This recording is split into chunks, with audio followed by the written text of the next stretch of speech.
where you're able to have that facade that it's a popular thing, but it's not. And no amount of propaganda and ownership over the politicians and the media is going to change that. It's just not.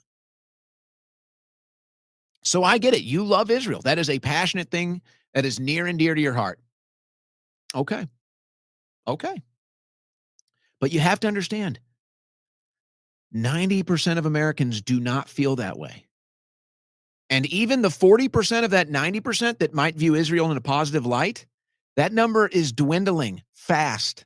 And most of those people are over 60 years old, if you catch my drift. And that same passion and that same commitment and that same love that you have for Israel, we have for America.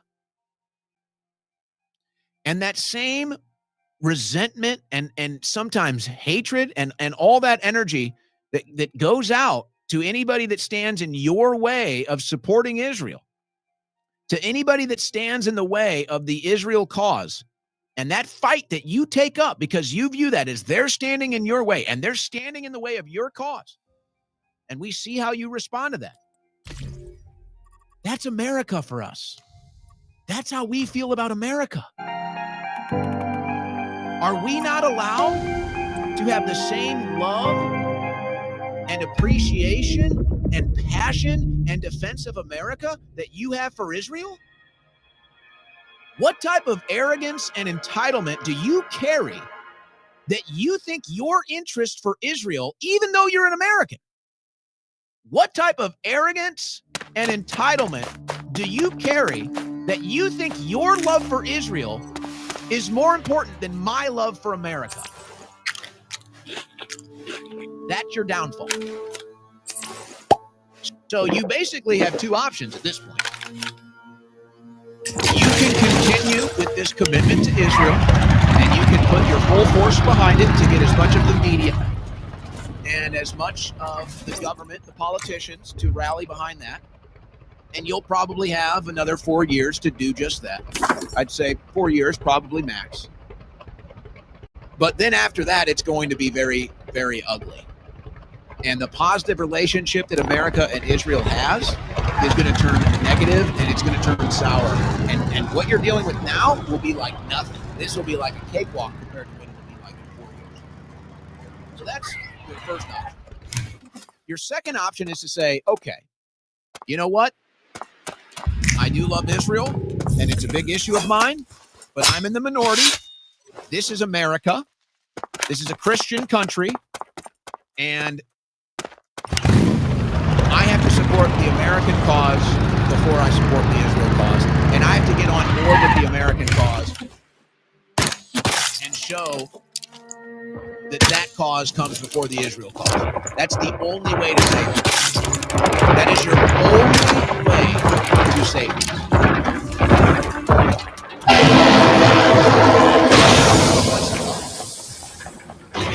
I'm coming from a place of love and care. But you have to understand, it's like what Megyn Kelly was saying, like what Tucker Carlson was saying. When you're accusing people of things that they're not, you lose all credibility. And that's what we continue to tell us that we have to put a foreign country's interest before our own. Now you've created a opposition that is holding. It doesn't help that in the backdrop of all of this, you guys just killed 100,000 Palestinians. Doesn't help.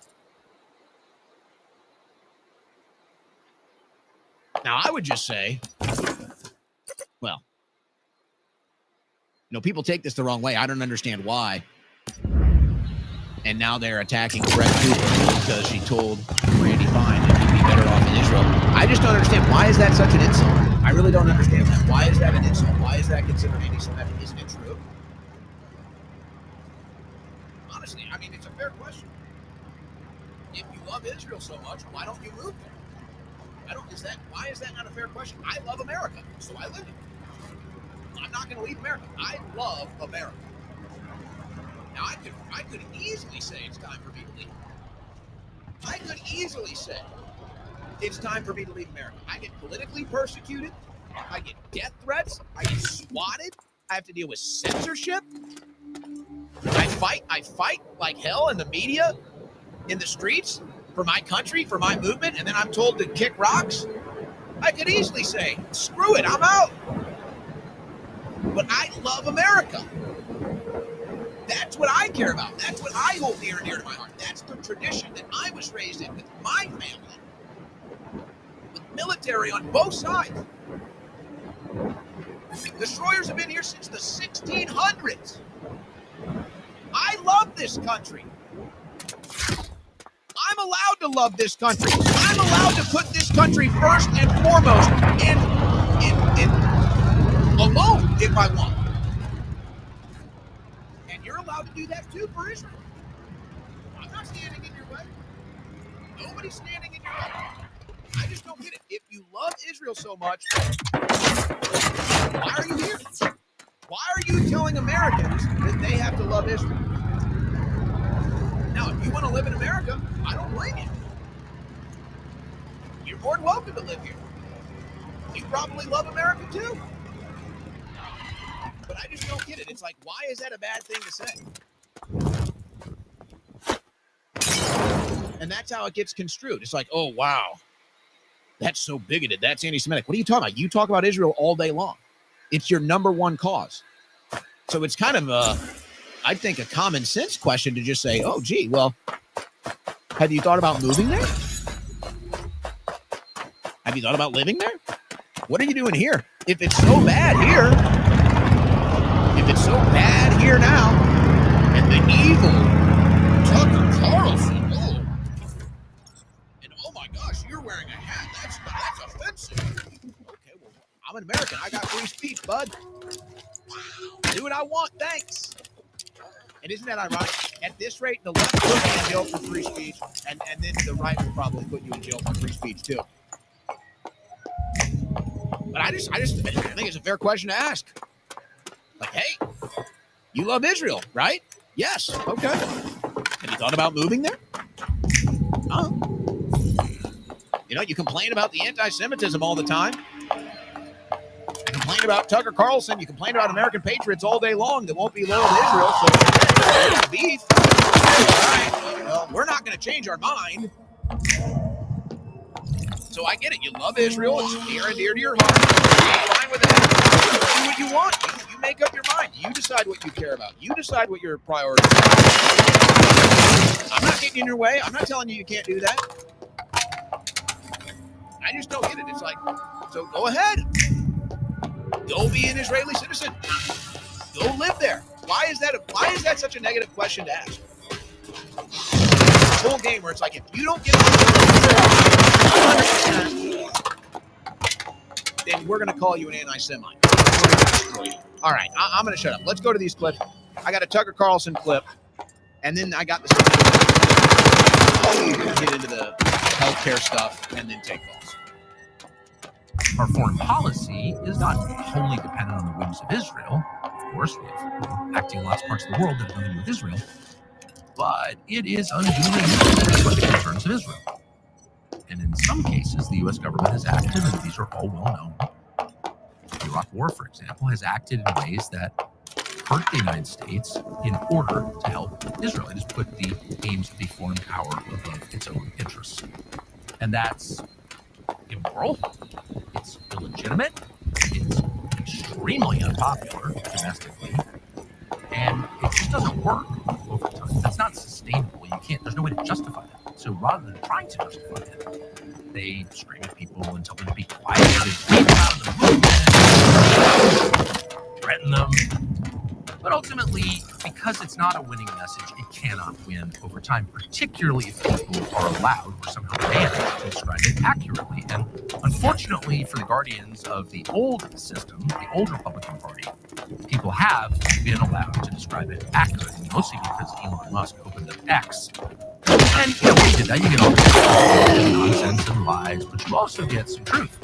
Actually, the main things that people are telling the truth about that they didn't tell the truth about before is that our foreign policy doesn't have much to do do with what's good for the United States. And once those words have been uttered, they can't be taken back, and they change people's minds, and the polls reflect the fact that they have. People's in the face of this kind of inevitable change of heart, collective change of heart in America, where both parties are like, wait, why are we doing this? The people who are benefiting from the old arrangement, which only continued because it was maintained by threats and silence, those people are going absolutely bonkers. And they have been all week, and they're claiming it's about one thing, Holocaust or something like that. But no, really, it's about who controls the Republican Party after Donald Trump. That's what it's really about. So ignore the moral posturing. Yeah. This is a power struggle, as all political parties have from time to time. And this one just happens to have a lot of emotional and that's why they're targeting Vance right now, which I wonder about that whole thing. All right, this is the final slam dunk. Now, I like Brandon Tatum. I'm not going to act like I've got some sort of a strong friendship with him, but we've talked multiple times throughout the years. I like Brandon. But for whatever reason, he's decided to pick up the Israel lobby issue. Okay, that's a choice that he makes. Making a choice, you can do whatever you want with your political career, your media career. So if you want to get into, you're going to be a voice for Israel, then fine, that's fine. But people are going to be allowed to push back too. It's not a one-way street here. But this is a slam dunk. This is the slam dunk right here, ladies and gentlemen. So for somebody to be kind of acting like Israel just this sophisticated little group of people, and they come out manipulating big bad America, that's insane. We went to war for 20 years after 9/11. 20 plus years. Where is the weapons of mass destruction? What do you think the year of the United States government that they should get involved in the Middle East and Iraq because they have weapons of mass destruction? There is no question whatsoever that Saddam is seeking and is working and is advancing towards the development of nuclear weapons. No question whatsoever. By the way, that's one of 7 times that Netanyahu went to Congress and said the exact same thing. One of 7 times since the 1980s. Yeah, that would be your boys up there. So with that established, you mentioned that we were in 20 plus years in the global war on terror in the Middle East, right? I was there. I know. Most of my friends on here were there. You know who wasn't there? You fucking Talmud Tatum, nor any of your boys from fucking Israel, our greatest ally. Never once did we get a CATSAVAC, not a call for fire, not a single IDF soldier, no QRFs, no resupplies, no bullets, beans, bandages, nothing from Israel. For 20 plus years, fighting wars in the Middle East that benefit them. You know who was there shedding blood with us, fighting next to us down there, fucking putting in work? The British, the Danish, the Polish, the Australians. And I can go on and on, all the way to even Muslim countries. I know you hate to hear that, but Muslim countries like United Arab Emirates were there fighting with us, shedding fucking blood. You know where we got medevac? We can get medevac from fucking Tel Aviv, which is right around the corner. We got medevac from Landshut, Germany. But please tell me how Israel's our greatest ally and how they do anything for us. And by the way, you talk to a lot of these pipe hitters and you talk to a lot of these veterans, they're starting to say the exact same thing. They're starting to say the exact same thing. And so that's, folks, and that's what I'm saying. Like, I talk to these people. I have a social life. It's like, I am convinced that these people have no social lives. I'm convinced they have no friends, no social lives. They only live in their political bubble, and they don't realize that the things that they say are not popular, and that the average American thinks exactly opposite as to what they think. And they have no clue because they don't live in reality. They don't live in the real world. All right. Let's pile drive through all of these healthcare videos, folks. This is how bad it's getting. So I don't know what's going to be done about this.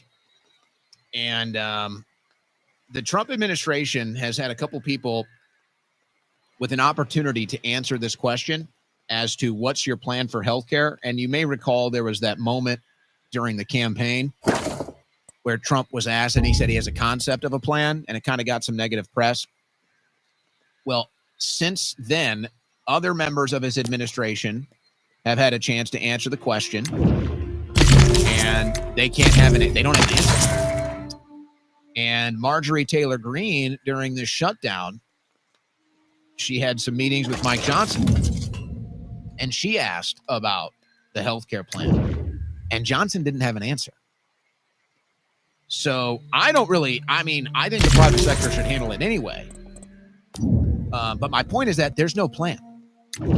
There is no plan. And I think these politicians are so out of touch, they just had no idea what was going on. Marjorie Taylor Greene obviously does. Marjorie Taylor Greene obviously knows what's going on. Because she talks and thinks and feels like the average American does. She's like one of the only ones that does. Love her or hate her, that's the truth. I don't think they realized how bad it was, folks. Because, by the way, members of Congress, they're exempt. Members of Congress are exempt. And by the way, people that have $1 million, they're not really looking at their health care bills. Okay? And these are the people that are talking to Trump. I don't think they realized how bad it was. And I think it finally has gotten through to them. And now they're like, oh, we got to reopen and we got to figure out a healthcare plan because this is bad. You want to see how bad it is? Here, let's go. Let's go to the average American. Let's show the receipts. This is how bad the current healthcare situation is with the Obamacare standards. My husband and I are in the same boat as so many people right now. And I just logged in to our health insurance provider and I can't even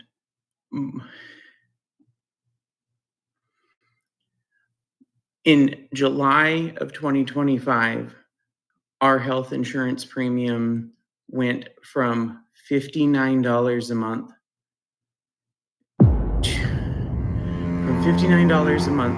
to $798 a month. And since it is now open enrollment, I just logged in to our health insurance to see what, if we stay on the same plan, what our premium is going to be for 2026. I want to pause it real quick, and I'm sorry, because I just want to pile drive through this before the third hour, but I want to pause it because you're hearing his voice here. Now, this guy could be liberal, Democrat, conservative, I don't know. Some of them will get into their politics, but that's aside. Whether you're a Democrat or Republican, you're still facing the same thing in the healthcare market. You can hear his voice, and he's shaking, and he's nervous. Folks, that's what I'm saying. Like, that's why this administration is so out of touch. I don't want to say scared, because scared isn't the right word. But, I mean, there is stress. There is serious financial stress on people right now. It's a serious thing. This is not a joke. This is not a game. I got a funny hat on. I'm having fun today. It's a Friday, all right? We're making fun of each other. We're having fun. Call in. Make fun of me. I don't care. Enjoy life. Have some fun, okay? I'm all in. I'm for it. This is serious, though. This is serious. People are stressed. They don't know how they're going to pay their bills. The average American is living paycheck to paycheck. And then they open up and they see their health care just went up 100%. They're freaked out. They're stressed. And then Trump comes out and says, greatest economy ever. What are you doing? It's not. You could make the case that it's the worst economy ever. Watch the opening hour of yesterday's show. And I didn't even mention the record debt for the country. I didn't even mention we're about to be $40 trillion in debt as a country. I didn't even mention that. Folks, this is the reality. We're not in a golden age. We're not in the greatest economy ever. Americans are stressed. They're struggling. They don't know what they're going to do. And this whole healthcare thing is that one unknown. This whole healthcare thing is that one budgetary item that changed, and now they're in the red, and now they don't know what they're going to do. It's very serious. $1,208.91 a month. Our family deductible has gone from $0 to $11,900. Our primary care copays have doubled. Our urgent care copay went from $10 to $60. Our generic prescription copay has doubled. And this is coming off of the fact that my husband just had to have a prescription filled that is supposed to be covered by insurance. And you want to know what the copay was on that after insurance? $1,200. But I thought we were bringing prescription prices down, right? I mean, that's what we were told. I'm going to try to pile drive through these, guys. I'm going to try to pile drive through these, all right? Pile drive through these in this hour and then take calls, all right? Genuinely shocked that Americans are not more outraged about this entire thing. The Affordable Care Act subsidies that the Democrats are requiring to extend in order to reopen our government are subsidies that are paid with taxpayer. Obama said you must use the Affordable Care Plan or pay a fine or get insurance elsewhere. You must have insurance. You must use Obamacare. It will be affordable. And then it ended up not being affordable at all. So we had to subsidize the cost of it with taxpayer money that is paid directly to insurance companies who are causing the driving up of healthcare costs in the first place. This is such a scam. And people aren't outraged. Like, it sounds so noble that the Democrats want people to have affordable health care. Yeah, but they lie. But Obama forced people to have affordable health care that wasn't affordable at all, so taxpayers have to pay it, but we pay it directly to the private insurance companies that make health care unaffordable. And by the way, and this was the clip of Trump that I cut short earlier. Trump had his Epstein hoax moment yesterday. I think the guy's tired. I'm going to be honest. I think he's just tired and he's not getting good advice. I'm not even mad at him. But it's just like when he comes out and he said to the reporter, I don't want to hear about affordability crisis. I don't want to hear about unaffordability. We have the greatest economy ever. Don't bring it up. That was the Epstein hoax. Stop talking about Epstein 2.0. Prescription prices are going down. No, they're not. Unaffordability crisis is over. No, it's not. It's worse than ever. So it's just like, Trump, I don't know who's advising you. They're lying to you. They're just lying to you.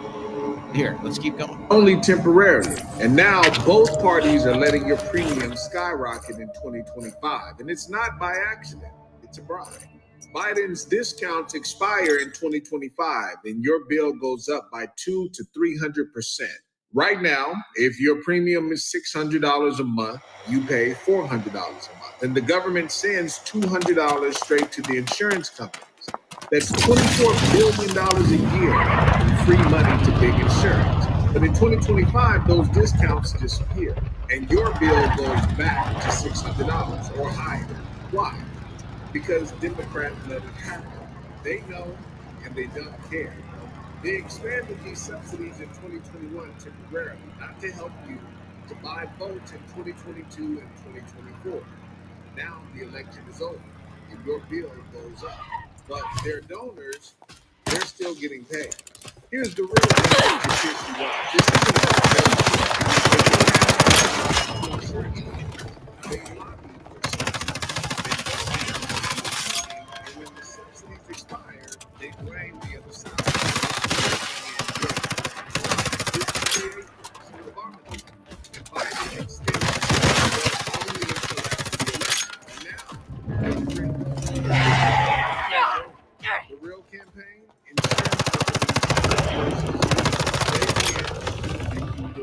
they're not fighting for you. Democrats are fighting for their next campaign donation check. Healthcare, Pfizer, and Blue Cross. They know what's coming. They know your premiums are about to explode if they haven't already. And they know that you'll be begging for relief this year. And they know that you'll blame the other party while they cash their checks. They shut the government down over $6 billion for Ukraine, but $24 billion a year for insurance companies? Not a peep. Because that money isn't for you, it's for them. You're the hostage, and they're the kidnappers. When your bill doubles in 2025, remember they knew, they let it happen, and they'll do it again.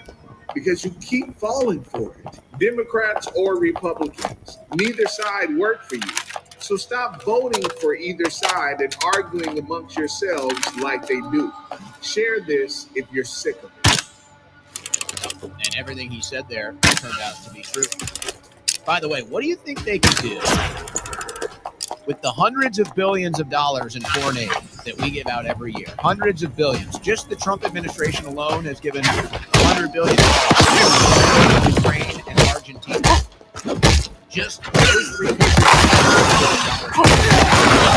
What do you think we could do with healthcare? What do you think we could do with healthcare costs? What do you think we could do with healthcare infrastructure with $100 billion that we gave to foreign countries and foreign wars? Here's a noble idea. Let's spend that on Americans. Here's a noble idea. Let's stop giving money to foreign countries and foreign wars, and let's actually help Americans out. Noble idea. Crazy, I know. Insane. Let's just try it one time. Once.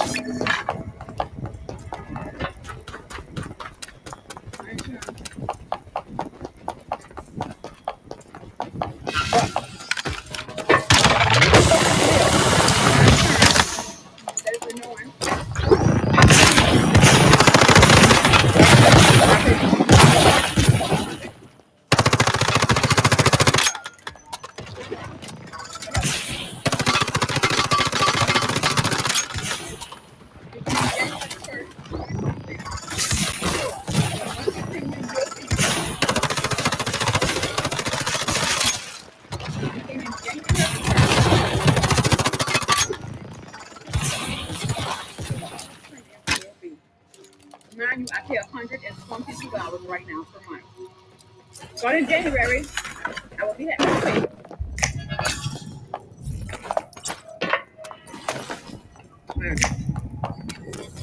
See that? $853.05 for health insurance. I'm going from paying $122 per month to $853.05 per month for health insurance. They have absolutely lost their fucking mind. They have absolutely lost their fucking mind. So guess what? A lot of people's about to do without health insurance. Because ain't no way. Ain't no way. I'm self-employed and I'm not about to pay $853 for health insurance. And that's just for me. This is completely insane.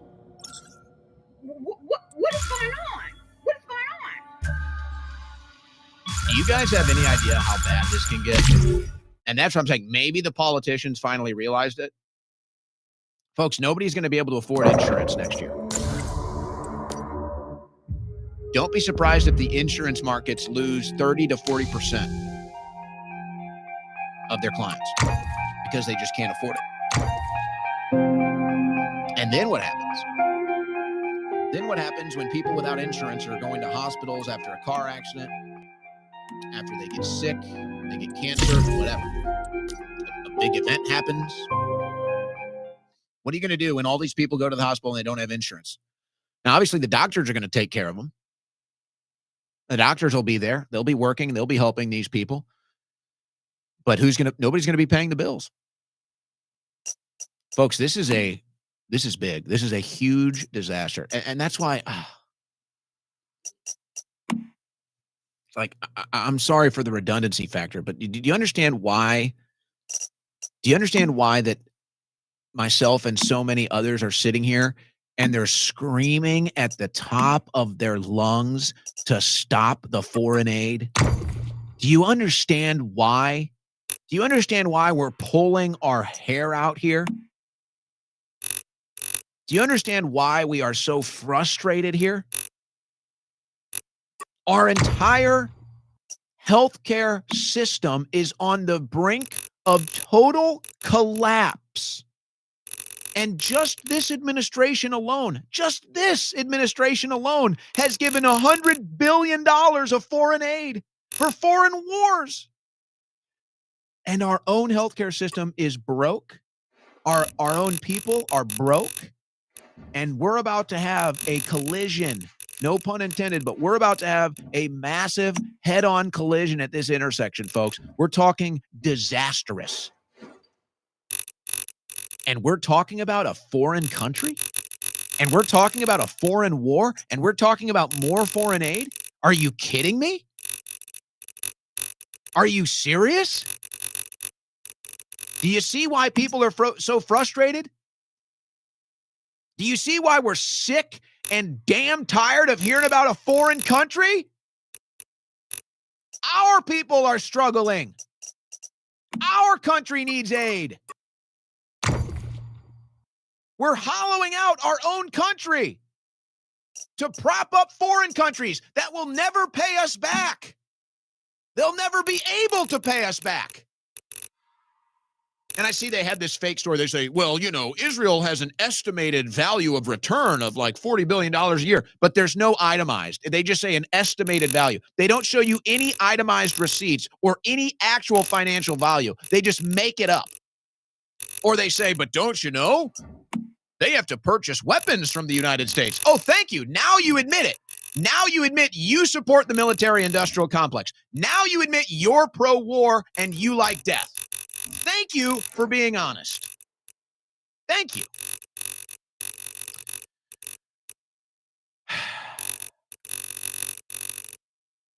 I've got more. Let me play this one last thing. Dr. Oz talking about all of the fraud in Medicare and Medicaid. And this is why we needed to go with Doge, and this is why we need audits, and this is why we need arrests. When the president offered me this job, he told me to protect our most vulnerable by rooting out fraud, waste, and abuse. I'm sharing these stories so you understand the stakes of our enforcement. So here's the situation. 6 states believe that they should be allowed to pay for illegal immigrants on the state level on their own to receive free health care. Now, free health care insurance attracts illegal immigrants and makes them unwilling to leave, even if we offer them cash. Equally importantly, I worry that federal taxpayer money will be siphoned towards these states and hurt the 44 states who disagree with attracting illegal immigrants with free insurance. In fact, Congress is shut down right now because Democratic senators don't like the One Big Beautiful Bill, which corrals this kind of... Oh, man, I had to put the mic on. Oh, my God. My parallel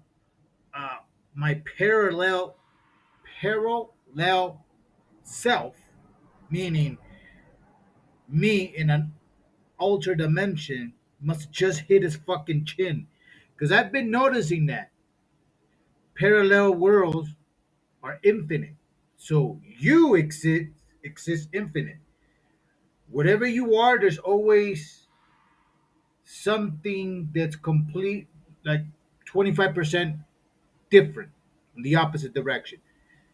If you're evil, you steadily keep going up until you reach the opposite one, which is good. If you're good, they're evil, so on and so forth. But you saw me, I was just chilling right here, just trying to figure out what hairstyle, and it just felt like something whacked me. I'm not even moving my leg. Oh, and it's still throbbing. Oh, man. Oh, I better be careful because somebody's going to try to, myself, in another dimension is going to try to steal my energy. Another movie, Jet Li, The One, that's how I think it actually works. And no, space is not, technically speaking, you know, as we have our eyes, everything that comes in is inverted.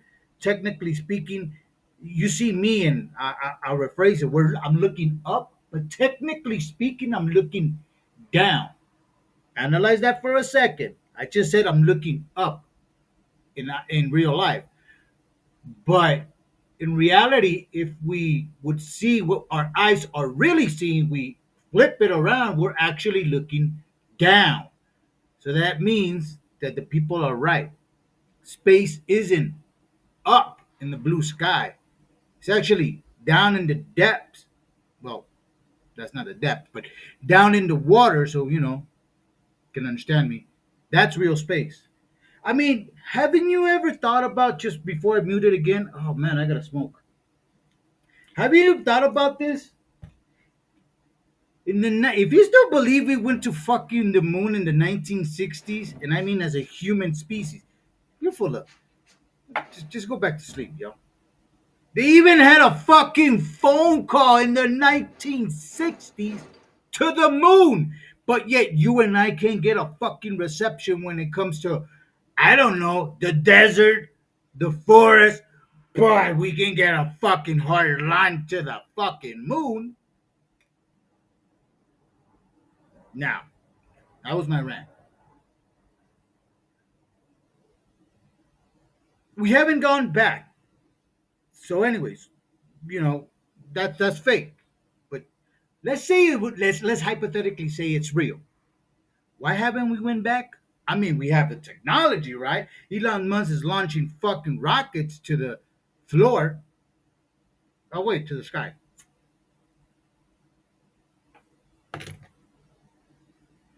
One thing that you and I can actually see and actually try to make our own study is the ocean.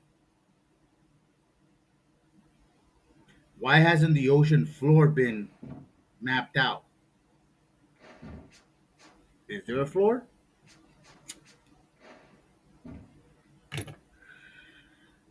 Anyways, I'll shut this off again. That was that big old fucking scream you saw me do without sound. I was like, fuck, man. Oh, I'm still throbbing. Coffee in a single serve pod. Or if you're feeling in the holiday spirit, we know it's all coming up.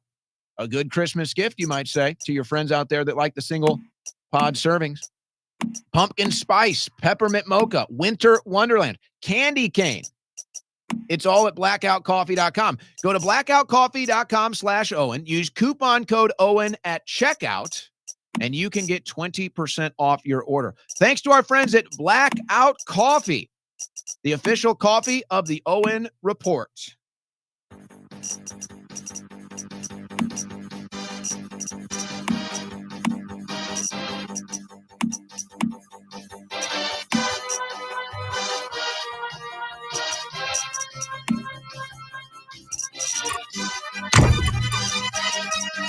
It's the fastest 3 hours on the internet.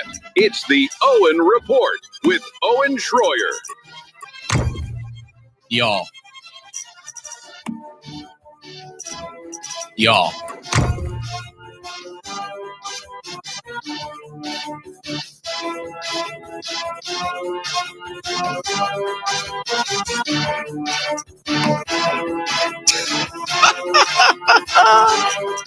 I don't ask permission. And I don't really ask forgiveness either. You guys, if you could see the reactions that I've gotten from the hat today, I actually like that. I think the Orthodox Jewish garb is actually, I think it's got serious drip. Those guys know how to dress. I think it's serious drip. I like that. I think it was, it was Mom Donnie. It was Mom Donnie. And there's that, I think there's a couple of Orthodox Jewish synagogues where he was campaigning to the Jewish community in New York City. And then he had that one famous lunch. And then after he won, the next day he went and he had lunch with the Orthodox Jewish rabbis. And they had these hats on. Now, the hat that I actually wanted, I couldn't find. There's a hat. Liquid nitrogen, negative 195.79 Celsius. If you're an Orthodox Jew and you can explain it to me, because there's all kind of different hats. Like some have a brim, some are smaller, some are bigger. I don't know. I think they might have different meanings. I don't know. I know, like, because I was raised in the Catholic Church, so I know that, you know, there's a difference between what a bishop wears or what a priest wears. Like, there's all kinds. The garb has some meaning, so I don't know what each hat might mean. But what I actually wanted, the big hat like this with the brim. That's the one that I actually wanted, but I couldn't find it, and so I went with this one instead. But I think they got drip. I think this hat looks good. Now it might be competitive with the Russian Urshanka, but that's up for you to decide. If I wore the Russian Urshanka, would it be as controversial though? Would it be as fun though? You guys, look, you guys should see my messages today. Now, most of it is people just laughing and having fun with me, but there are some that are they're crying. I had to get my liberal tears mug out. Except now it's woke right tears. I had to get my woke right tears mug out because they don't like my hat today. I don't understand. I'm not allowed to wear a hat. And by the way, if you hate what I've done and you don't like my comedy, you are more than welcome to call in and express it. You are more than welcome to call in and insult me and tell me what a bad person I am. In fact, I invite it. I would welcome you onto the show. I would even enjoy it, actually. I think so. You're more than welcome. Give us a call. Phone line is open, ladies and gentlemen. 747-255-60. 747-255-60. Number is on the screen. Remember, it's single line, so I pick on the air. I just ask you your name and where you're from, but you are on the air. So, first caller of the day. What is your name and where are you from? Oh, wait, hold on a second. We got to, whoa, the music. There it goes. All right, first caller of the day. What's your name, where you're from? All right, Jay, what's up? You're finally here. I am sorry, but that doesn't. When you were the floating whisper nightmare 2 in the length to clear or the metaphor once and be there wakeful dream interested besides from the so reality.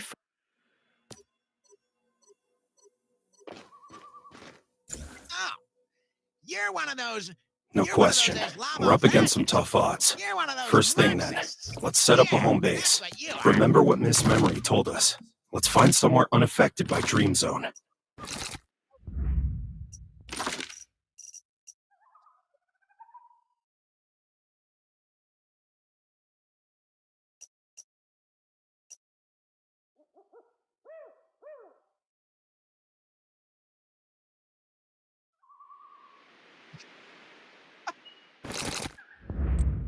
All right. Okay, Jay, we got you up and on the air here. So I'm sorry. No, you're good. You're good. It's I forgot to flip the phone line on. Actually, that was on me. You know what, Jay? I think what we have here is, you saw what happened with Kanye. Okay, Kanye, been a friend of mine. He's been a friend for a long time. And we used to hang out at Trump Tower. He came to Trump Tower, you may remember. Came to Trump Tower on the elevator, and we had lunch, and he had the hat. And then Kanye came to the White House. He even came to the White House. I think he put his feet on the desk. We didn't like that, but it's Kanye West, or Ye, depends on who you ask. Ye, and he put his feet on the desk, and what do you say? What do you say when he puts his feet on the desk? But he has a MAGA hat on. He has the red hat, so we let him go. And he kind of went wild. He went a little crazy. People were worried. They were concerned. And he was running around on airport tarmacs, running around and showing people videos, and we didn't know what was going on. But I think we fixed Ye. I think you saw Ye. And he met with LeBron James, Rabbi, and I think we've got it figured out. And he's apologized to the Jewish community because his comments were very hurtful. They were very, very mean and discourteous. But he's sorry, and he's apologized, and maybe now he can get a new record deal. Maybe now he can see his children. But he's come to the right path, and so we can only hope that a certain talk show host will also have a meeting, okay? And maybe we can get him on the straight and narrow too. This is Ben Shapiro, and if you're talking about Nick Fuentes, he's an anti-Semite, and he does not need to be on the air at all. So I think that is absolutely ridiculous, and I don't think that he should ever meet with you, President Trump. And I have told President Trump that, and Mark Levin has told him, and Tucker Carlson needs to go. And so do you, Owen Goyer. You can even ask. I told DMT earlier today, I could pull the voicemail. Thank you for the call. You can ask DMT if he wants to come on air. I told him earlier today, and we were talking politics, and I was like, dude, I think I'm just turning heel. I'm not even in on any political sides now. I want to kind of do fun, comedy, cultural stuff. I want to be like rock and roll. Like, we're still going to cover news, obviously. We're still going to cover news and do political talk. But I told him earlier today, I said, I think I want to do comedy. I think I want to do culture. I think I want to do rock and roll. Because there is no political movement anymore. The political movement, I mean, there's a dissident, there's an anti-establishment coalition, but it's not a political movement anymore. It's just like this beast that's kind of roaming around the waters right now, waiting for its next moment to see what kind of teeth it has. But the political movement is just totally co-opted. So I was just like, hey, I'm gonna do a heel turn today, and I'm gonna just have fun. I'm gonna do comedy. We're gonna do more culture. We're gonna do rock and roll. Because the political movement is dead. Okay, MAGA is zombie land. It's zombie land now, and Trump is in control of his destiny, and he'll be the final decision about what he wants his destiny to be. But it's just like I can't do this. I can't do this whole like try to lasso MAGA again. I can't do this whole thing of like, let's try to get MAGA back on track or what. It's just, it's done, dude. It's done. It's zombie land now. I'm done. I'm out. I'm out of the party. I'm done. I don't care. And if we get what we wanted and we save the country and we get deep state arrest and everything else, then we all win. Great. Everybody wins. But they don't want me at the party. I don't get so, you know, I'm the bad guy now. So congratulations. Say hello to the bad guy. Say hello to the bad guy. Enjoy the show. Enjoy the show. I mean, come on. I can't be that much worse than Rabbi Shmuley. Next caller. What's your name? Where you're from? Oi day, Rabbi. Rabbi Schroyer here.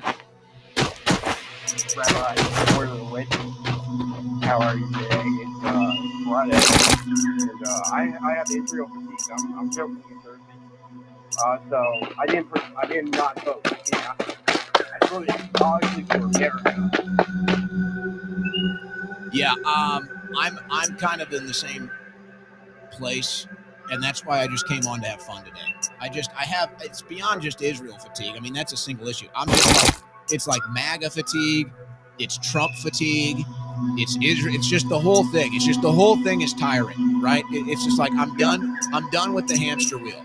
So we'll cover news. We're going to keep you informed, but we're not doing the hamster wheel, and we're gonna have a lot more fun, I think, is what's going to happen. I think it's going to become a lot more fun because how can I be serious? It's like this whole thing has turned into such a joke. So it's just like, okay, it's a joke. So go ahead, put on the clown wig, put on the funny hat.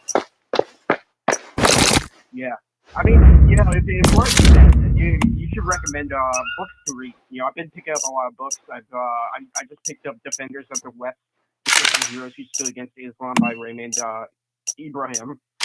And that's a good. You know, it's interesting. It's interesting. I've thought about, because I know other people have done this. I think Candace Owens does a book club. I've thought about doing like a book club thing where we all read the same book and talk about it. The problem is, like, I maybe this would change. I'm addicted to reading news. I don't know, like, I read news.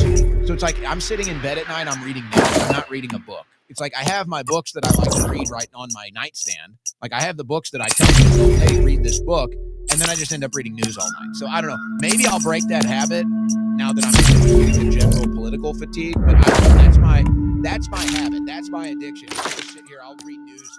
I think I was up reading news for like 3 hours in bed last night. I couldn't sleep. The whole change of the clocks and the supermoon. I was just reading news. Yeah, I mean, me too, man. Yeah, I've been reading because I've been so sick of it's better to. The whole thing's tiring. Hey, look, I hope. I hope we get it. For years. I hope we get what we want out of this administration. I really do. And if we do, then that's great. I'll celebrate. Like, that's great. And I know, and it'll be like people, oh, you ditched Trump, you abandoned Trump, I knew you'd come running back. Dude, I don't care. I'm not in this for Trump. I don't need a pat on the head. I don't need a challenge coin. Okay? I've already gone through the weeds for Trump. I've already gone to jail for Trump. I've already done it. I don't care. I've already done what I needed to do for this movement. It's over. It's over, bro. You're the one that has now climbed onto the top of the mountain that we built.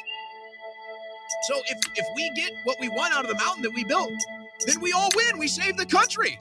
And so you can come and attack me after we save the country. Okay, cool. Like, you're welcome. But it's just like, I'm not going to, hey, and I was always this way in high school too. It's like, oh, I'm not wanted at the party? No. Okay, then I'm not going. What's the big deal? Next caller, what's your name? Where you from? It is the greatest president alive, the 47th president of the United States of America, Mr. Trump himself. Owen, I know the radical left threw you a few years ago, and I gently took you out. I took you out of custody. I didn't like that very much. No, not very much. My favorite journalist, I didn't like that at all. I know I get a lot of scrutiny for the Israeli lobby that I have, but I must expose these frauds for who they are. I must keep my agenda, and my agenda is America first, 100 million to Israel. Maybe it is to expose Israel. I don't know, Owen. You know, look, you have to look at all the different angles. I'm sorry to cut off your question here. I look at all the different angles. I look at all the different angles, and then I calibrate my perspective. I'm not a Q guy. Okay, I don't talk about Q. I never really did the Q stuff. I followed it for a minute. It was interesting, but I was never a pro. But it is funny that, you know, the whole Q thing was like the final stage of exposing Israel. And, I mean, what's going on or not, it's like that is the number one conversation. And Israel has never been more unpopular in American politics than it is today. So I don't know if that's just a coincidence. I don't know. But that is happening. I mean, that is definitely happening. And for the record, I am going to give Ahmed the phone from New York. He has had enough with Namdami. Ahmed, can you please get on the phone? Yes, this is Ahmed, New York. I just wanted to say God bless, and how's everybody doing this Friday? Owen, I wanted to ask you politely, what do you say, because you know me, and you know my point of view about a lot of things, and where I come simply in the center with things, right? Am I right, Owen? You and I, we talking, you know what I think of things, right? Well, I know what you say about it. Okay, so let me ask you this. What do you say to people like me that are in the movement, that actually do productive jobs, increasing the value of America, America first? To the same people that are in the art movement also, that's my type of point of view. Throwing out certain things and certain pillars that structure, basically make the structure of our matrix. What do you say to those people that are having a rough time? Like you're saying, like, welcome to the party, right? I don't care about the party. I care about just doing the right thing. So what do you say to those people that are just like, not only that they're getting kicked out of the party, but they're getting kicked out of, like, oh, you're a conspiracy that we don't basically love you. Like, what do you say to those people? Try to answer. Let me try to answer that with kind of a reference. When we were all getting locked up for speech, and when we were getting censored and arrested by the left for speech crimes, there was that joke going around like, oh, I'll see you in the gulag type of a thing, right? So I think it's all about an attitude. It's all about an approach. And you probably already have the right attitude, but you can decide what approach you want to take. So today I decided to take the approach of, I'm just going to have fun. You know, I'm just going to have fun. That's what I'm going to do. And we'll cover the news and we'll keep you informed as we always do. But I can't do this. I can't do the frustration every day. I can't do it. I can't do the anger. I can't do the rage bait. I can't do the bickering. I can't do the infighting. It's just, I'm off the hammer. I'm done. I'm over it. So I just made the conscious decision that I'm just not going to do that. I'm not going to do that. I'm not going to go to war with these people. They're at war with themselves, quite frankly. And they're at war with the entire American public. They just haven't realized it. So I've just decided I'm just going to have fun. And I'm going to laugh. And it's kind of like, you know, you look at, and this is why I made the gulag joke reference when they were all putting us in censorship and putting us in prison for the speech crimes. And we were all joking about how we'll see you in the gulag. It's kind of like that's where we're at.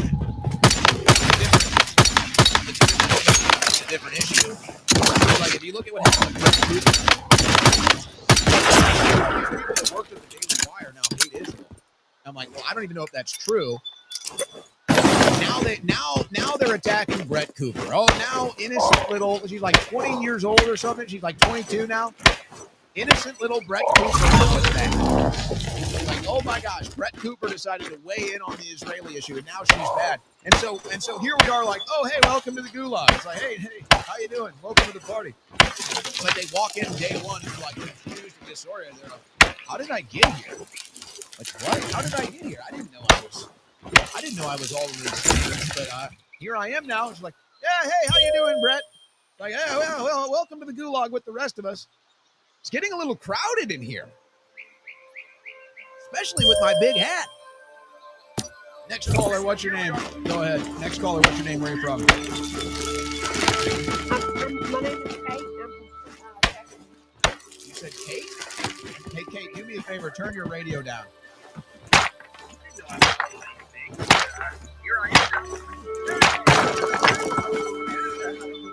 You got to figure out how to do it. Yeah, I figured it out. I have that on my iPad. On your iPad. Well, you're on the air now, Kate. Go ahead. Oh, Are you experiencing price increases? I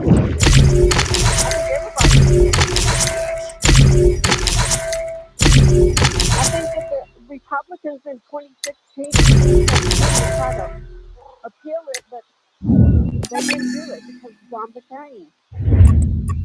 And that was all to sabotage Trump. And the same people that were with John McCain, then trying to sabotage Trump, those are the same people that are now trying to run this administration and gatekeep Mac. Those are the same people, okay? So I'm sorry if I've decided I'm out, okay? I'm sorry if I've decided I'm out and I'm going to have some fun today. Sorry, I'm not with the McCain people. Sorry, I'm not with the warmongers. Sorry, I'm out. Well, I feel sorry for people that can't afford their insurance, but they vote for Democrats. So I don't understand it. It's not logical to me that they vote Democrats when Democrats created Obama. Well, there's a couple issues. One, they get deceived. They believe the lies of the Democrats. So that's issue one. And then issue two is, do they even vote Democrat, though? Do the Democrats ever actually win an election legitimately, or do they just steal half of them? Fair question.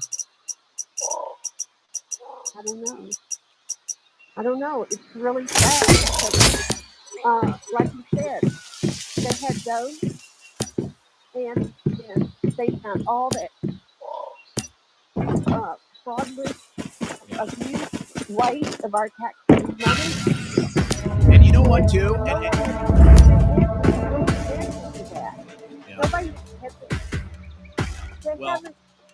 And now I'm like full team Elon Musk.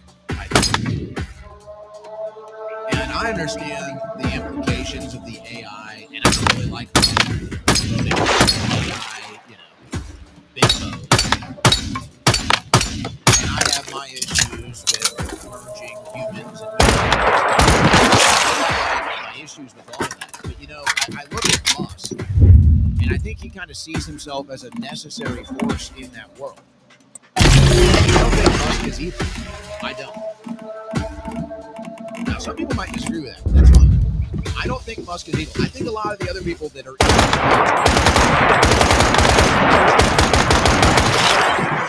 Let me see if I can find this. And I saw this last night. Because I'm like, it's kind of tongue-in-cheek, but it's also like, well, maybe. I'm like, let's shoot Musk for president. That's against the rules. Musk can't. Dude, have you been paying attention to politics at all lately? There are no rules. There are no rules, bro. I covered this yesterday. OpenAI is looking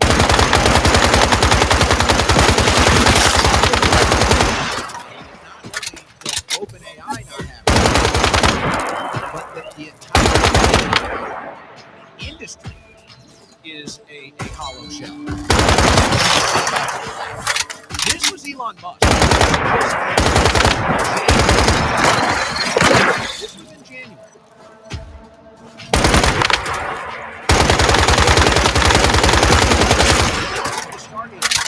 The Stargate project is a new company which intends to invest $500 billion in 4 years building new data infrastructure for OpenAI in the United States. We will begin deploying $100 billion immediately. The infrastructure, and then it goes on, it's cut off here in a second. Musk said this: they don't actually have the money. Elon Musk was right. What else is Elon Musk right?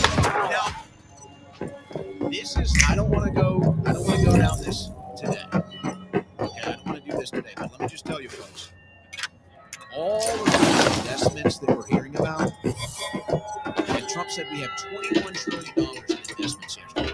Trump said we're getting $21 trillion in investments. Well, he's counting up $500 billion. Folks, they don't have the money. They literally don't have the money. They were about to cut a check that they don't have. And I don't know if they were going to liquidate their stock. I don't know where they were going to get the cash. They don't have it. And so now they're saying, hey, you know that $500 billion investment we were talking about? We don't have the money. So you actually going to do it? What? How many of these deals? How much of that $21 billion that Trump, how much of that money is even real? How much of it actually even exists?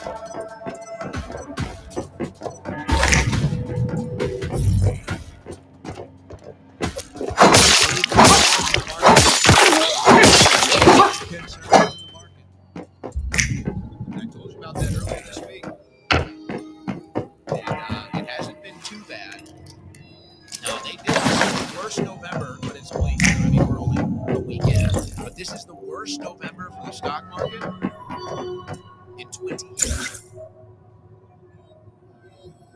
Where'd you hear that first? Where'd you hear that first? I'm telling you folks, there's a lot of unease. And that confidence that was boosting the stock market is starting to become very skeptical. And now they're wondering, did any of this money ever actually exist? And I'm telling you, right now, it's not. It's the worst November since 2008. But it's only a weekend. It didn't go too bad. I thought it was going to go worse.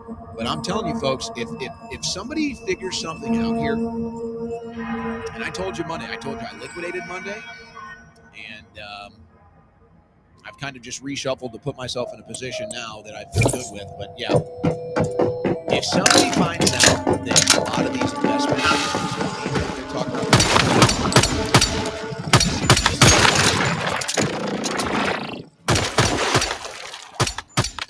then you're going to have the smaller fish selling off panic. And now, what are you going to do if the stock market goes down a couple thousand points by the end of November? What are you going to say? You can't say the stock market's doing good. Musk was right. What else was Musk right about?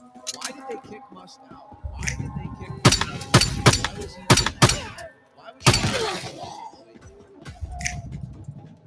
It might be a little worse. Next caller, what's your name? Where you're from?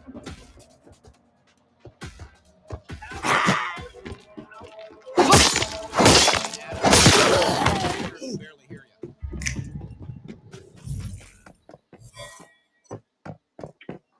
Can you hear me now? Yes, thank you. Go ahead. I can't believe I watched the game and made fun of my people. What are you talking about? I like the hat. This is I'm flattered. I'm flattered by the hat. I'm flattered. I live in Hollywood, and Hollywood has probably the largest concentration of the country aside from New York. What's the name of a lot of them? I think a lot of New York City's are probably going to be. What's the name of that huge community down there? A lot of retired former New Yorkers. Villages.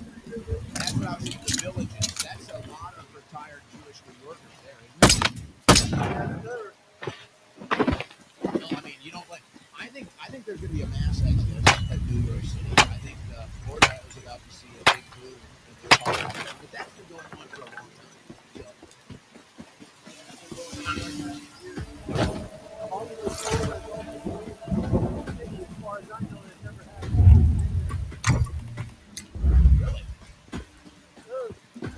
was a Republican?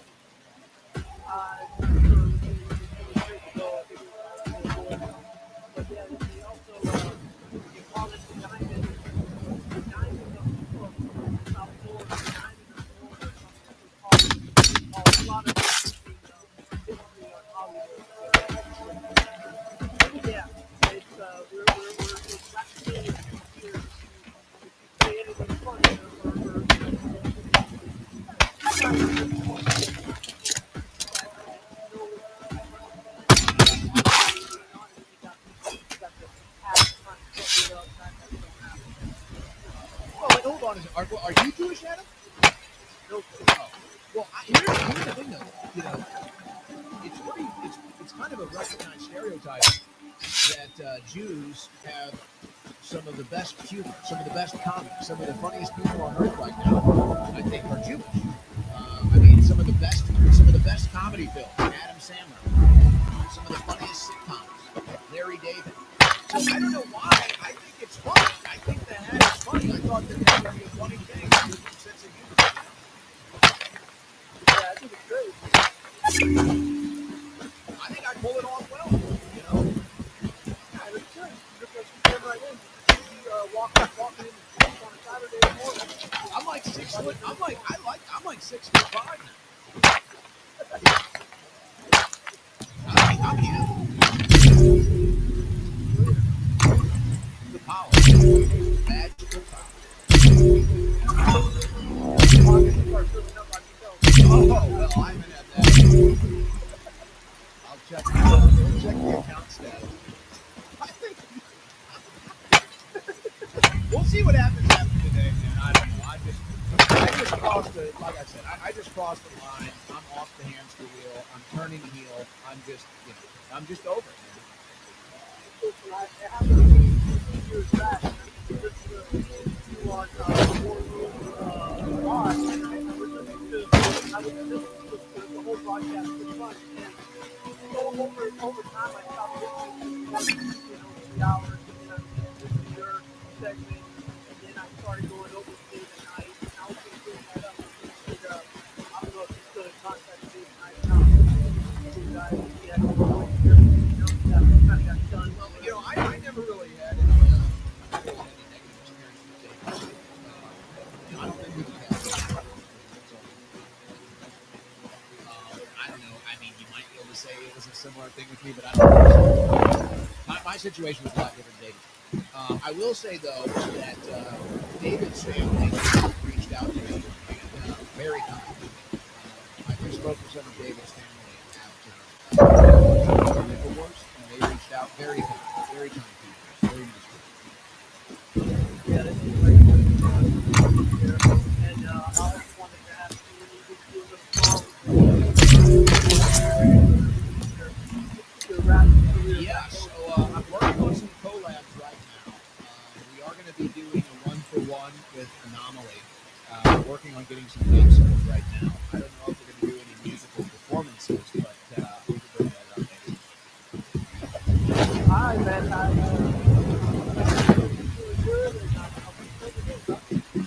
Thank you for the call. By the way, I was trending today. I made a post. Top 10 ways to save America. And I featured it trending next. And it's an InfoWars take.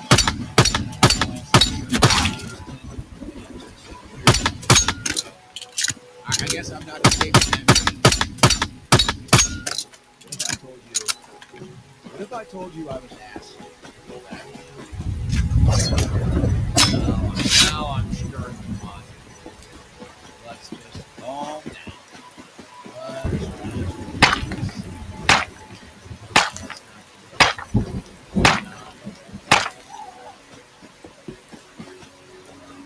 All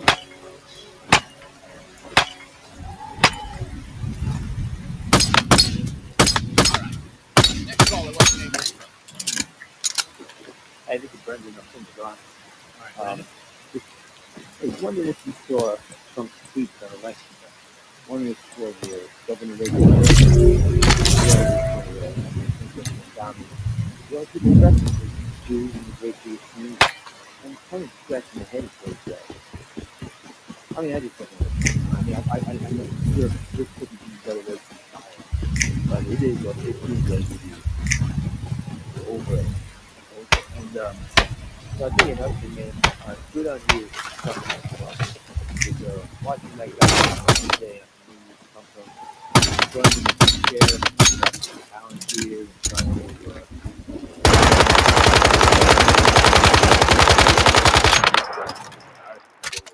good on you.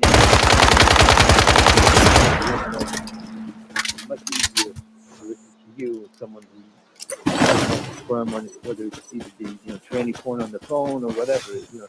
You hold your head up high, all right? And thanks for the content. All right. Well, I appreciate that. Boy, oh boy, you just. Well, I'll make a promise. I can guarantee you one thing. I can guarantee you one thing right now, 100% for sure.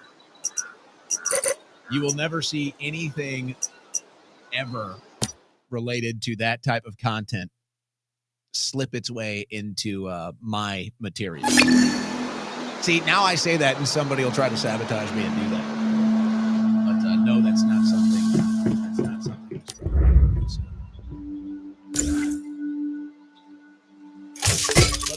The topic you brought up, folks, it's like the iceberg. It's like the iceberg.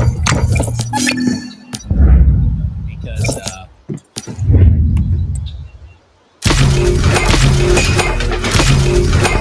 just like most, for the most part, just not right there. But I would just say it like this. I know Candace Owens is getting a lot of beats and a lot of hate and vitriol. And you know what? That's fair. People don't like her coverage of what she's doing. They're perfectly fair for them to express that. Why they would. But it's not one rating show right now. And I guess maybe people are mad, and you combine that, they don't like what she's saying. But folks, I'm telling you, like, the undercurrent on this thing, like what you're seeing, like the stuff that you're seeing on the surface is like the tip of the iceberg. The undercurrent on that situation is bad. And I'm just not talking about it, but I mean, what people are really thinking about that, it's bad. And I think I'm kind of starting to see the signs that maybe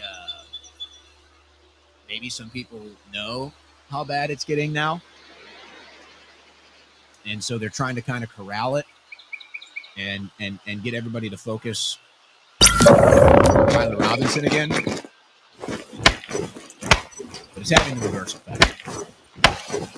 I don't know what to say about all that. I'm only going to get into it when there's news on it.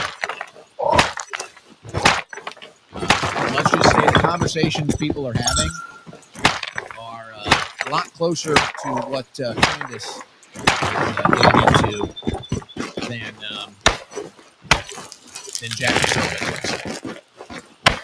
And I'm just saying it. I've done my coverage of it. I've said my piece. There's news on it. I'll cover it. It's so toxic.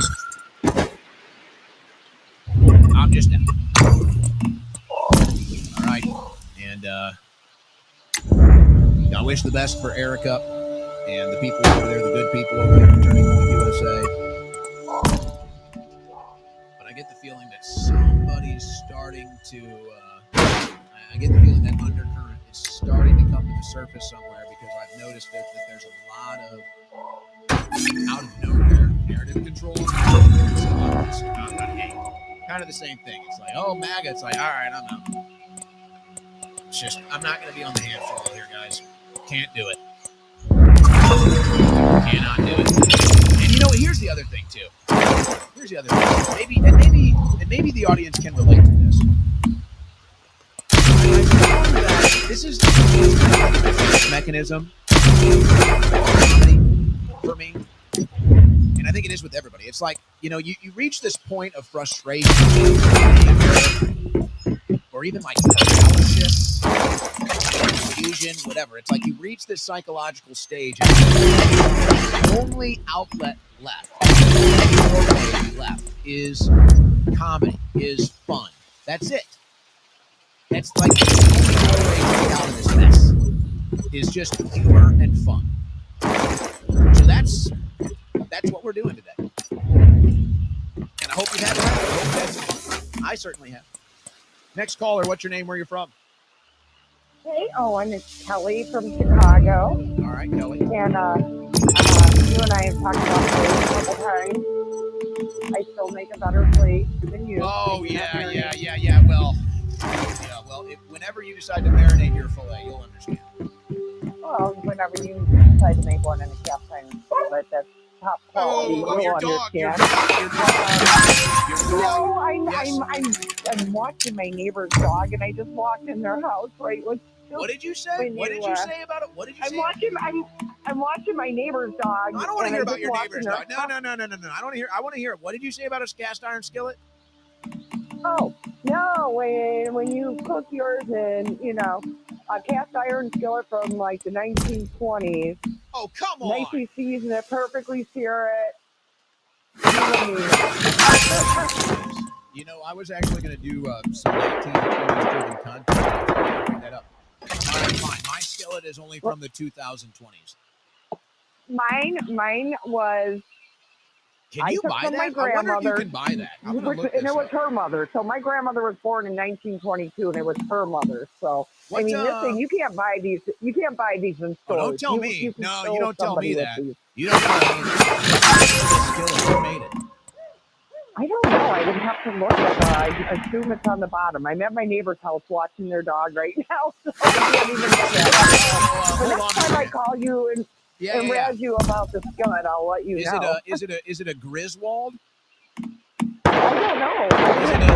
Is it a never even paid attention. It's old. Is it a All I know is Volrat? it's old as hell. It looks like I've got some things here on eBay. I've got a Griswold. I've got a Volrat. I've got a Wagner. This is a Wagner from 1920. I can buy it. You can go on eBay and buy a 1920 skillet right now. A cast iron skillet. Well, you should do it. You should do it because I'm telling you that what I have seen in stores. This one's $180. This one's $180.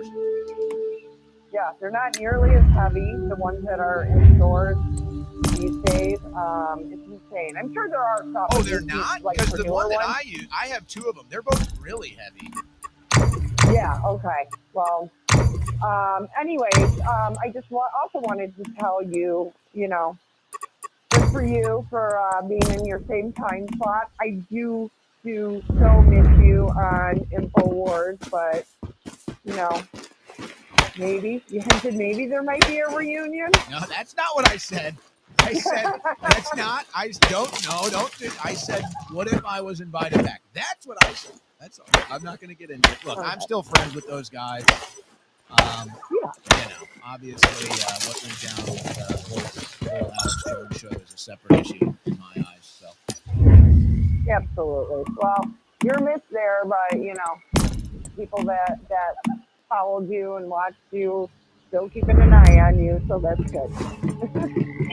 So, I totally forgot what I was going to ask. Oh, I don't know if you talked about this earlier because I was working, and I know this is not an American issue, but what do you think about this whole ostrich in Canada? I gotta tell you, I keep seeing it pop up, and the deepest dive I did was Viva Free. You may know who Viva Free is. He did a video on it yesterday. I haven't really looked too much into it. He did a video on it yesterday that kind of just got into the gruesome nature of it and how diabolical it was, but it kind of left out. It kind of left out the details because he's probably assuming whoever watching this has the prior details. I got to be honest. That's one that I just haven't covered. That's one that I just haven't talked about. Yeah, very long story short, a farm that has had these 300 birds for a while. They have been, finding out different health benefits, different resistances these ostriches have. Their eggs have very medicinal properties. I'm leaving a lot of stuff out here. But anyways, allegedly they tested at one time for the bird flu, the avian bird flu. Well, ostriches do not get that, and they overcame it, and they have zero. They are not sick birds at all. And Canada's getting this over parts of the sea, but they came in and said that these birds all had to be culled. There's over 300 of them. This has gone on for 11 months. These birds are healthy, happy. I never knew anything really about ostriches or personalities. So what, amazing. is there like a conspiracy theory, or was it just an idiot, or what? It was just Canada's authoritarianism. Just they wouldn't request the the government bird. made them They do would it. not The request the government? bird. They came in and they basically kept these people from their birds for almost 11 months now. It went all the way to the Canadian Supreme Court, and Canadian police, the health department, whatever it is, they would not let the owners near the birds. Hold on, we're almost out of time. Have you ever seen an ostrich? Yeah. Crazy. Absolutely crazy.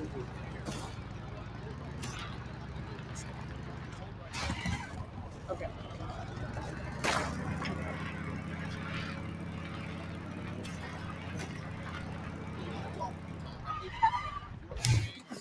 Okay.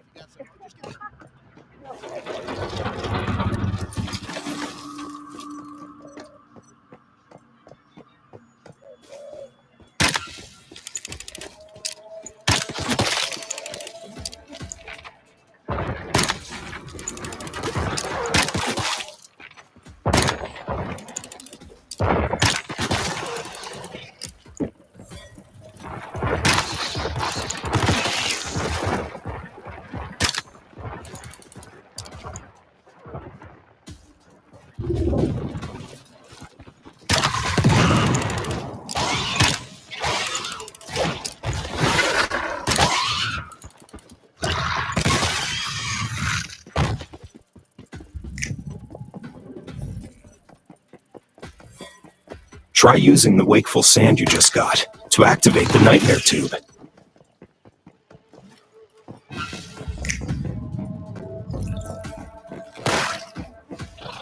Good work. Now let's go see what this dream zone is all about.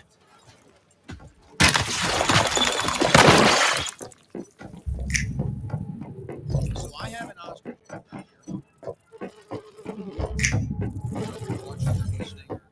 No, I'm listening now. I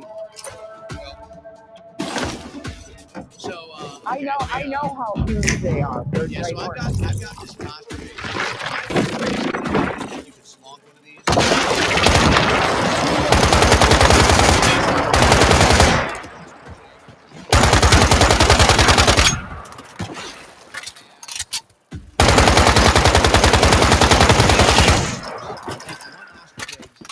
Has as much nutritional value as 36 chicken eggs. And then also, we're talking about medicinal value here. The shell of an ostrich egg also is very utilizable.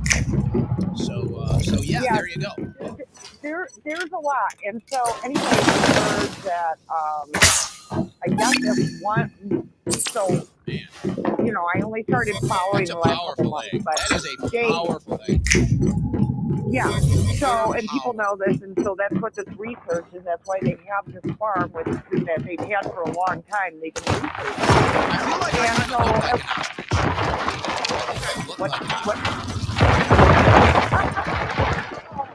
I like the long hair. I'm liking the long hair. It's looking good. I might sprout legs and like take off and run or something.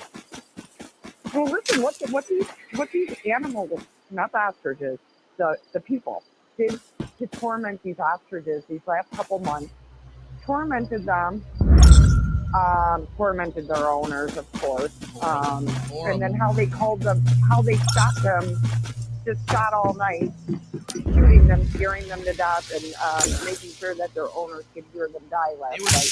It was awful. They were shooting them. They shot them off. Yep. So you gotta look into this, Owen. It is so sick. We all know, like Canada.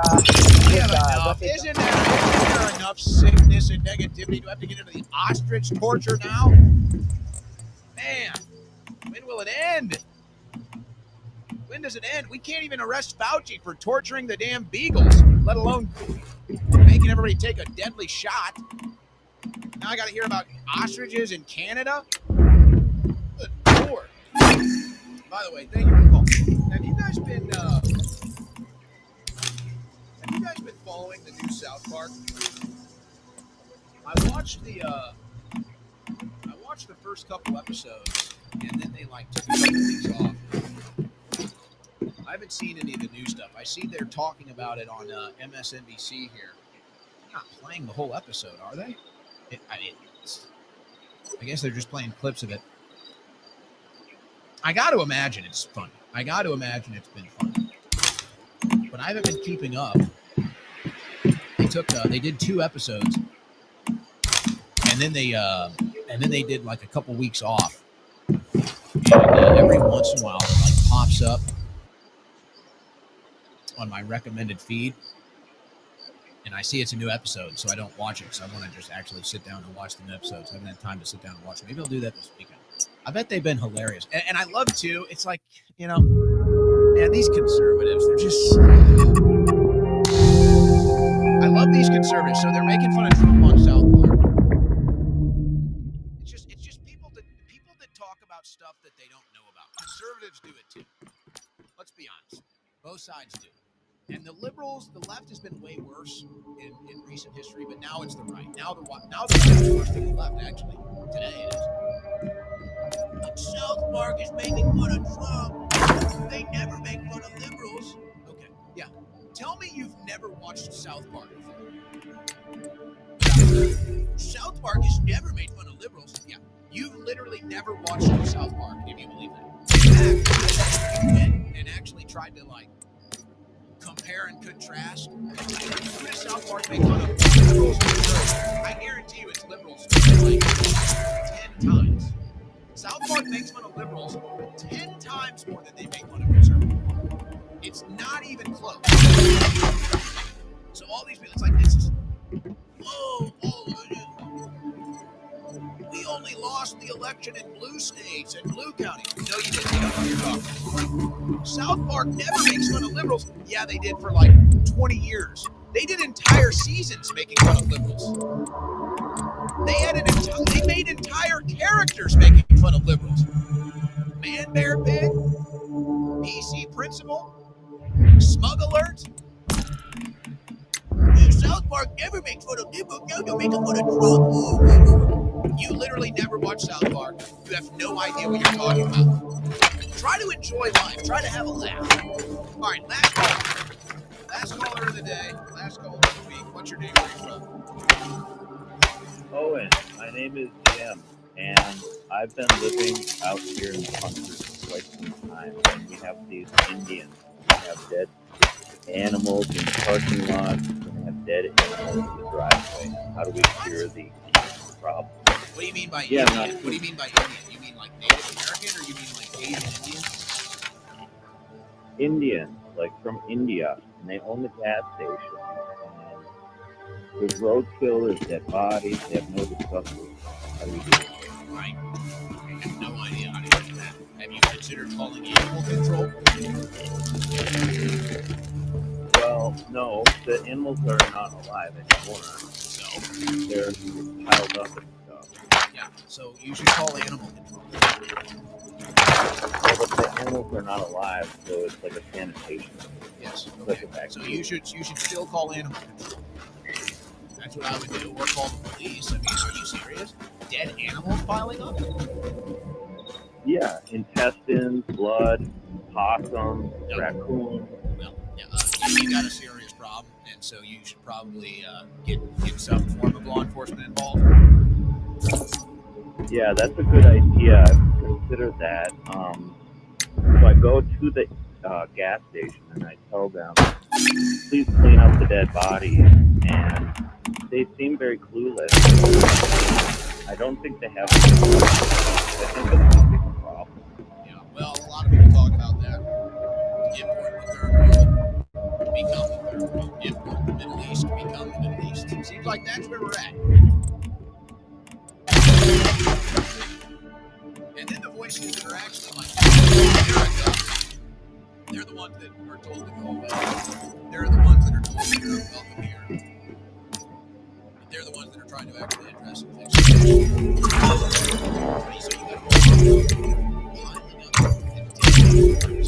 We got this problem. This actually happened today. I don't know what. And if you live in Austin, you might.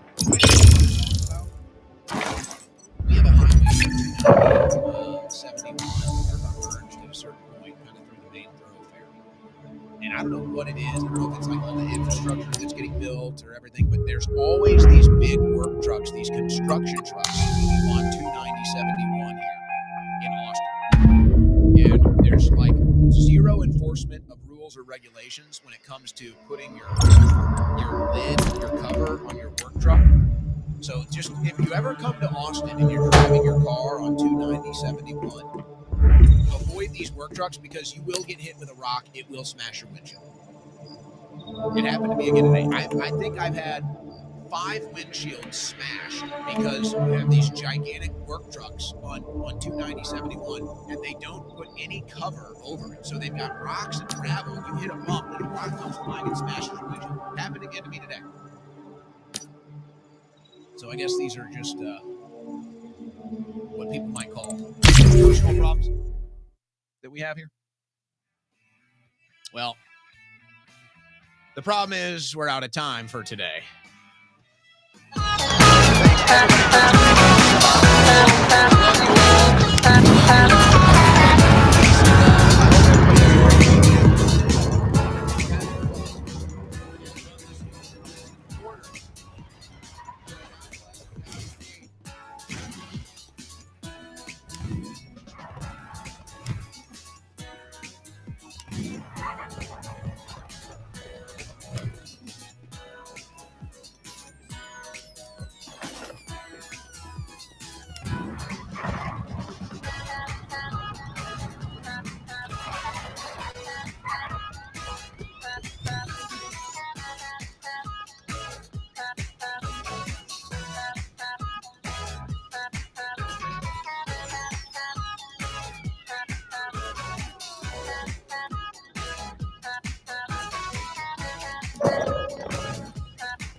Well, already so far on day number 38 now, we are already seeing massive flight and travel delays, if not flight cancellations and total shutdowns altogether.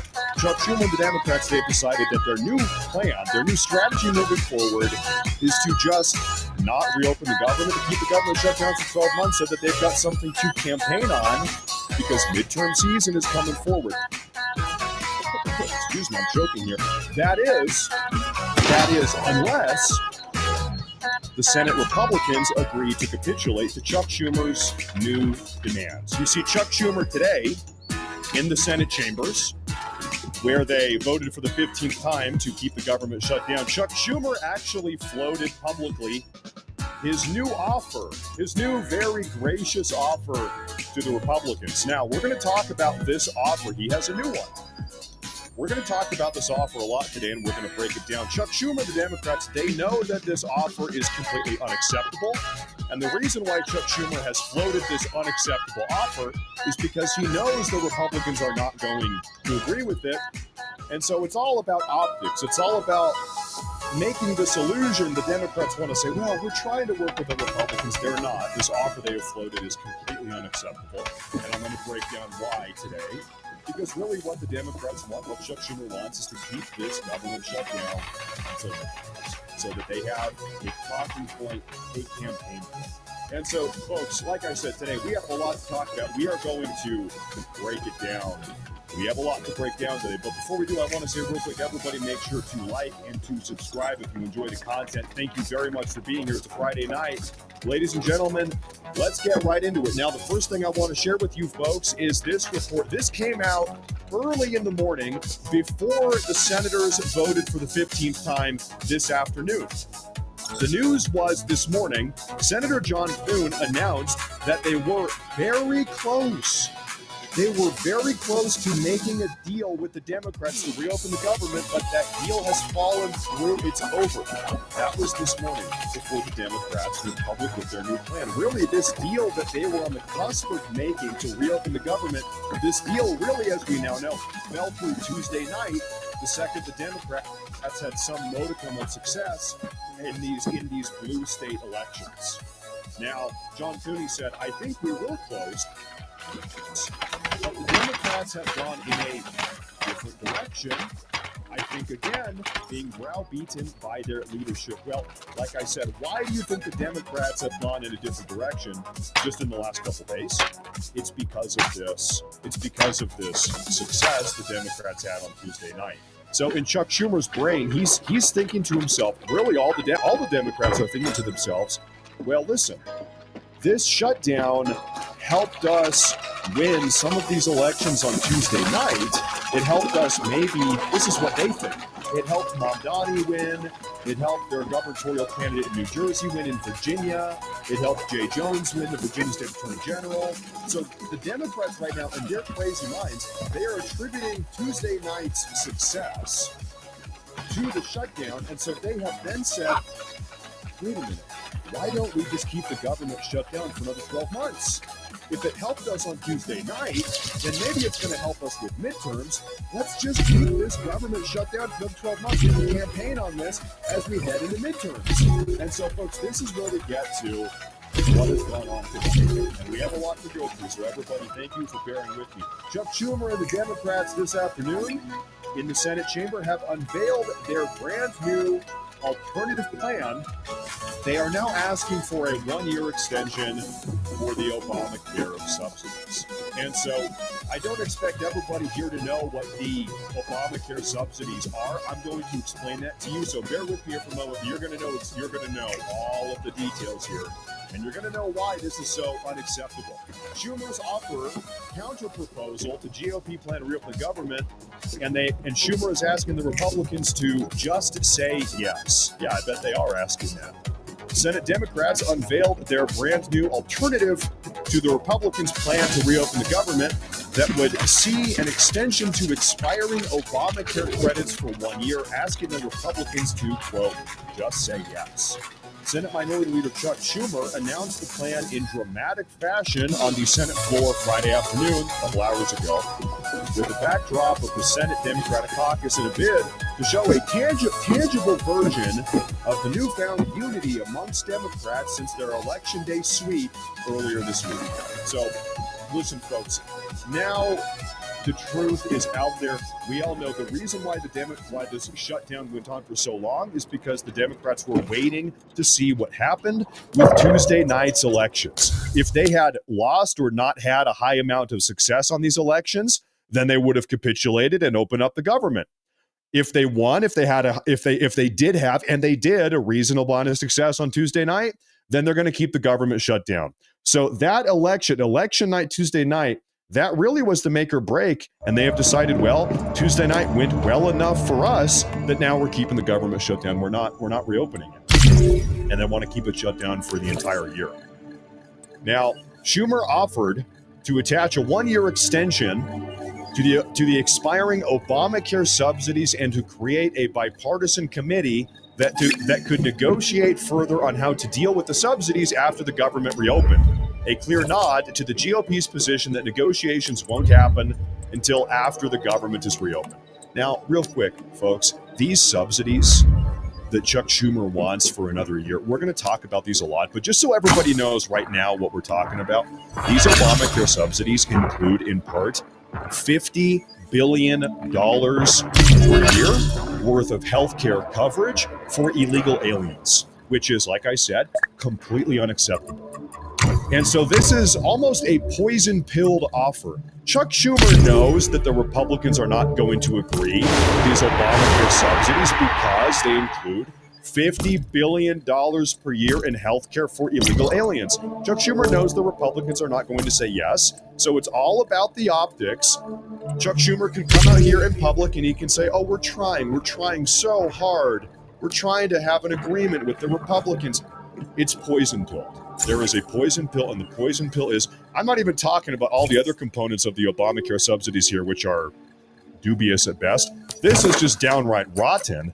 $50 billion healthcare for illegal aliens. Not going to happen. Chuck Schumer knows that. This is a poison-pilled offer. What he really wants is a shutdown that extends for another 12 months. That is what he wants, so the Democrats can campaign on this. Chuck Schumer said today, Democrats are ready to clear the way to quickly pass a government funding bill that includes health care affordability for illegal aliens. Chuck Schumer said, Leader Thune just needs to add a clear 1-year extension of the Obamacare tax credits to the continuing resolution so that we can immediately address rising health care costs. That's not a negotiation, it's an extension of current law, something we do all the time. Now, when he says extension of current law, these Obamacare tax credits and subsidies here, these were temporarily passed during COVID by the Biden administration. They were never meant to be permanent. Okay, so he's, in fact, like from the get-go when they were originally passed, I think in 2021, during the peak of the COVID pandemic, these were meant to be temporary relief for Americans. And now Chuck Schumer wants to keep them going because what does he want? He wants healthcare for illegal aliens. That's why. And also, he knows that this is not going to be agreeable for the Republicans. He went on to say, now the ball is in the Republicans' court. We need the Republicans to just say yes. Yeah, we're not going to say yes. We are not going to say yes. And by the way, full disclosure, before we continue getting into this, any Republican that does say yes to this, I don't think any of them are going to, but conceivably, any Republican in the Senate that does say yes to this needs to be primaried. They need to lose their job. And as I'll tell you, just disclosure here, as things currently seem, it doesn't seem like any of them are going to say yes. However, conceivably, if any of them do say yes, these Republicans, if they agree to give $50 billion of health care per year to illegal aliens, these guys got to be kicked out of the Senate. This is totally unacceptable. We're going to keep reading here. Whether Senate Majority Leader John Thune and Senate Republicans will accept the offer remains in the air. Republicans are set to meet Friday afternoon and are expected to discuss the Democrats' olive branch, as it's being called. Well, that meeting has taken place now. We actually know, and I'm gonna share that with you here in a moment. We know what the Republican response is, and I think you guys are going to like it. We're almost there. Initially, Thune had planned to hold a vote on the House-passed bill as a means to amend it and attach a trio of spending bills in a package known as a minibus to jumpstart the government funding process. So they wanted today to start funding some of our highly important, highly critical federal employees like air traffic controllers. That fell through. Democrats didn't want to do it. However, that plan was canned Friday morning after Thune charged that the wheels came off ongoing bipartisan discussions with the Senate Democrats. So yeah, there's that. It all depends on whether or not the Republicans accept the Senate Democrats' offer. Well, we know the response. And let's start talking about the response here. Breaking in a moment of defiance, John Thune's office tells Chuck Schumer no he will not give in to Chuck Schumer's demands on Obamacare to reopen the government. A statement here says, cracks are forming after 38 days. The Democrats abandon their original and equally unserious proposal. Extending the COVID bonuses is the negotiation, something that can only take place after the government reopens, release the hostage, end the pain, and then we can have our conversation. So John Thune, Senate Republican leader, has said, no, we're not doing this. These Obamacare subsidies, we are not doing this because of the $50 billion per year for illegal aliens. We're not doing it. Now, House Speaker Mike Johnson, he chimes in also this afternoon. He says, Chuck Schumer's one-year Obamacare subsidy extension to reopen the government is DOA in the House. He will not pass it in the House either, because this would have to go back to the House.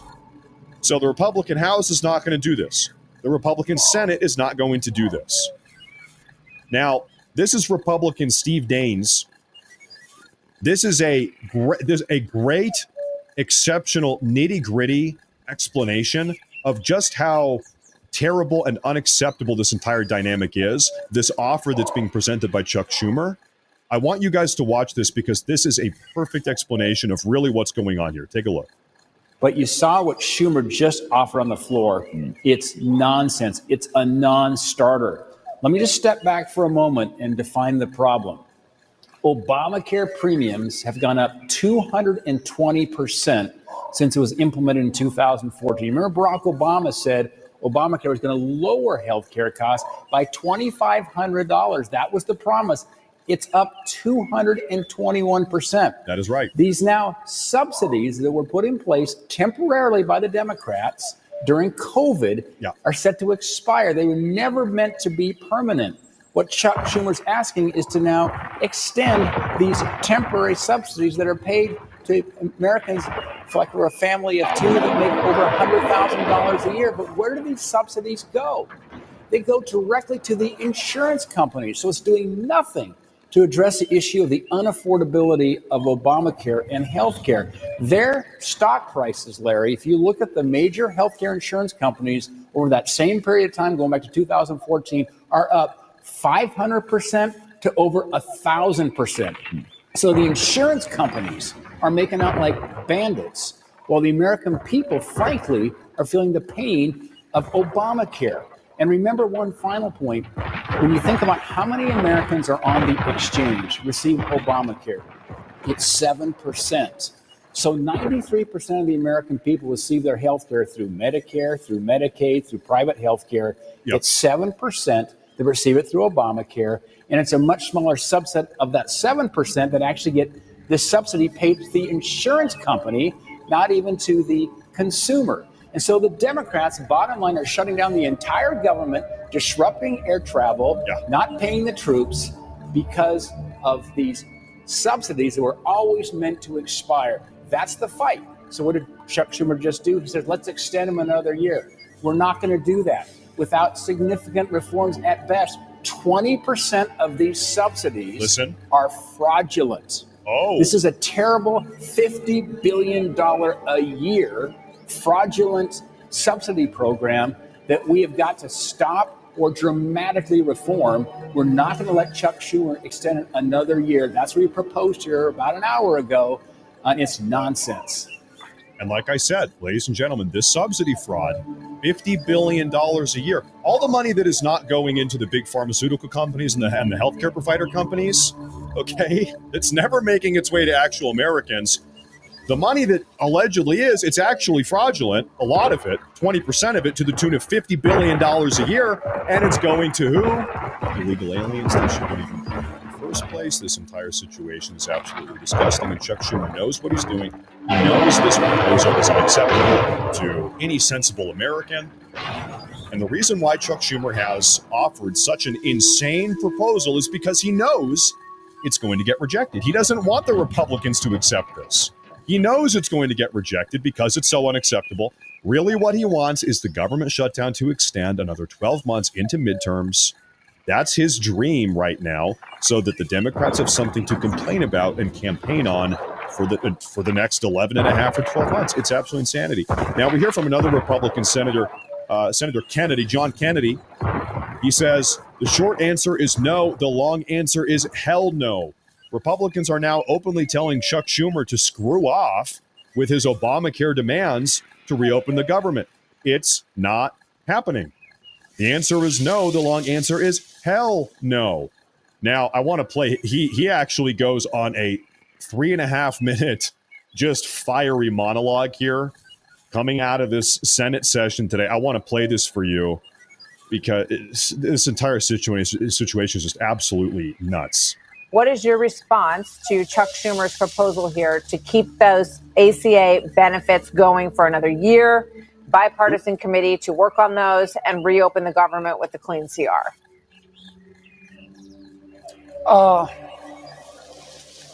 God, please give me patience, because if you give me strength, I'm going to need bail money. What Senator Schumer is suggesting is that we do the dumbest thing possible that won't work. Stupid should hurt more. Senator Schumer says we should just extend the status quo for a year. What does that mean? That means that we would have to take $35 billion of taxpayer money and give it directly to the health insurance companies without any commitment of lowering premiums. That's right. How is that going to reduce health care costs? It's not. How's that going to reduce premiums? The health care companies are going to take $35 billion from the taxpayers and put it into their pockets. I mean, duh. Real quick, you know who made the most money during COVID, which is when these subsidies were rolled out? Who benefited the most? Who loved every single day of the COVID pandemic? You know who loved it the most? Healthcare industry, pharmaceutical companies. They were profiteering off of this entire dynamic. All the vaccine mandates. Well, guess who's making money from all the vaccine mandates? The vaccine manufacturers. Their stock price, their revenue went through the absolute roof, and they want that again. And that's what this is a part of as well, to a certain degree. I don't know what Senator Schumer is thinking. Earth to Chuck. I mean, earth to Chuck. Am I going to vote for this? The short answer is no. Nope. The long answer is hell no.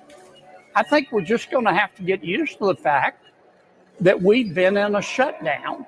We're going to be in a shutdown for a while. I voted 14 times to lift the shutdown. The Democrats and Senator Rand Paul have voted 14 times to keep the government shut down. We're just going to be here for a while. Yeah, it doesn't seem like what Senator Schumer just proposed is really any different than where Democrats have been all along. They wanted $1.5 trillion. You say $36 billion. I guess there's a lot of different numbers on this package, but to keep the Obamacare benefits were expanded during COVID. And of course, once you give something, very hard to claw it back. So that's where we are right now. And so the impact is of having that extension pulled away is making people's new healthcare benefits rise. But as you say, it's not fixing the problem in terms of lowering costs.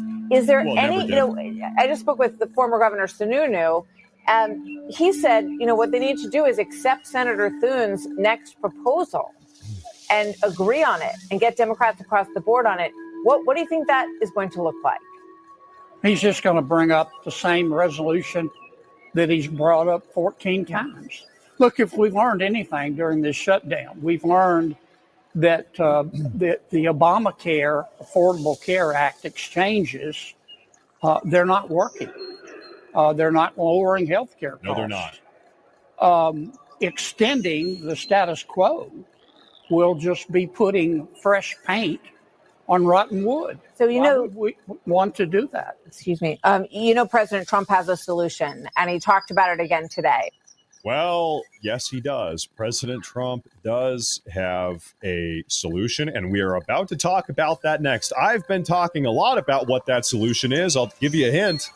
The N-word, and that word is nuclear.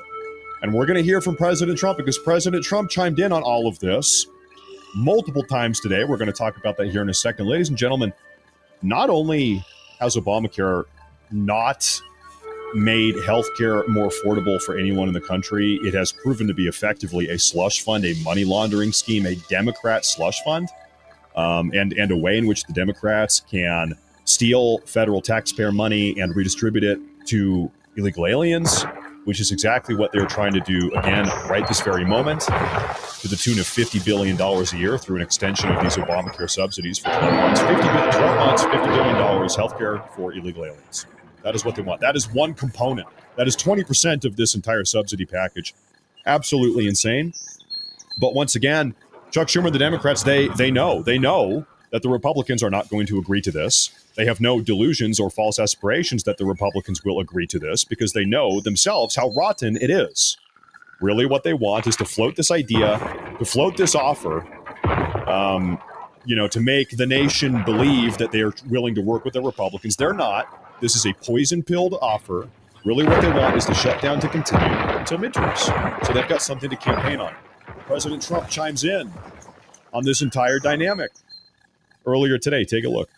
We have a shutdown, as you probably know, because the Democrats have gone, they're crazy.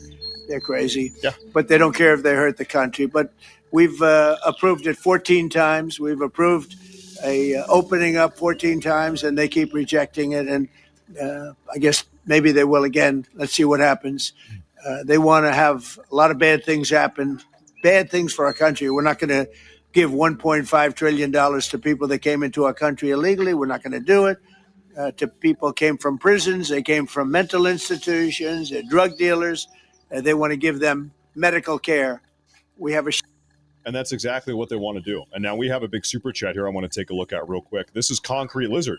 He says there should be no party on either side, all independents, no group votes, just independent votes to get things done so we have a fully functional opinion from the people without restriction.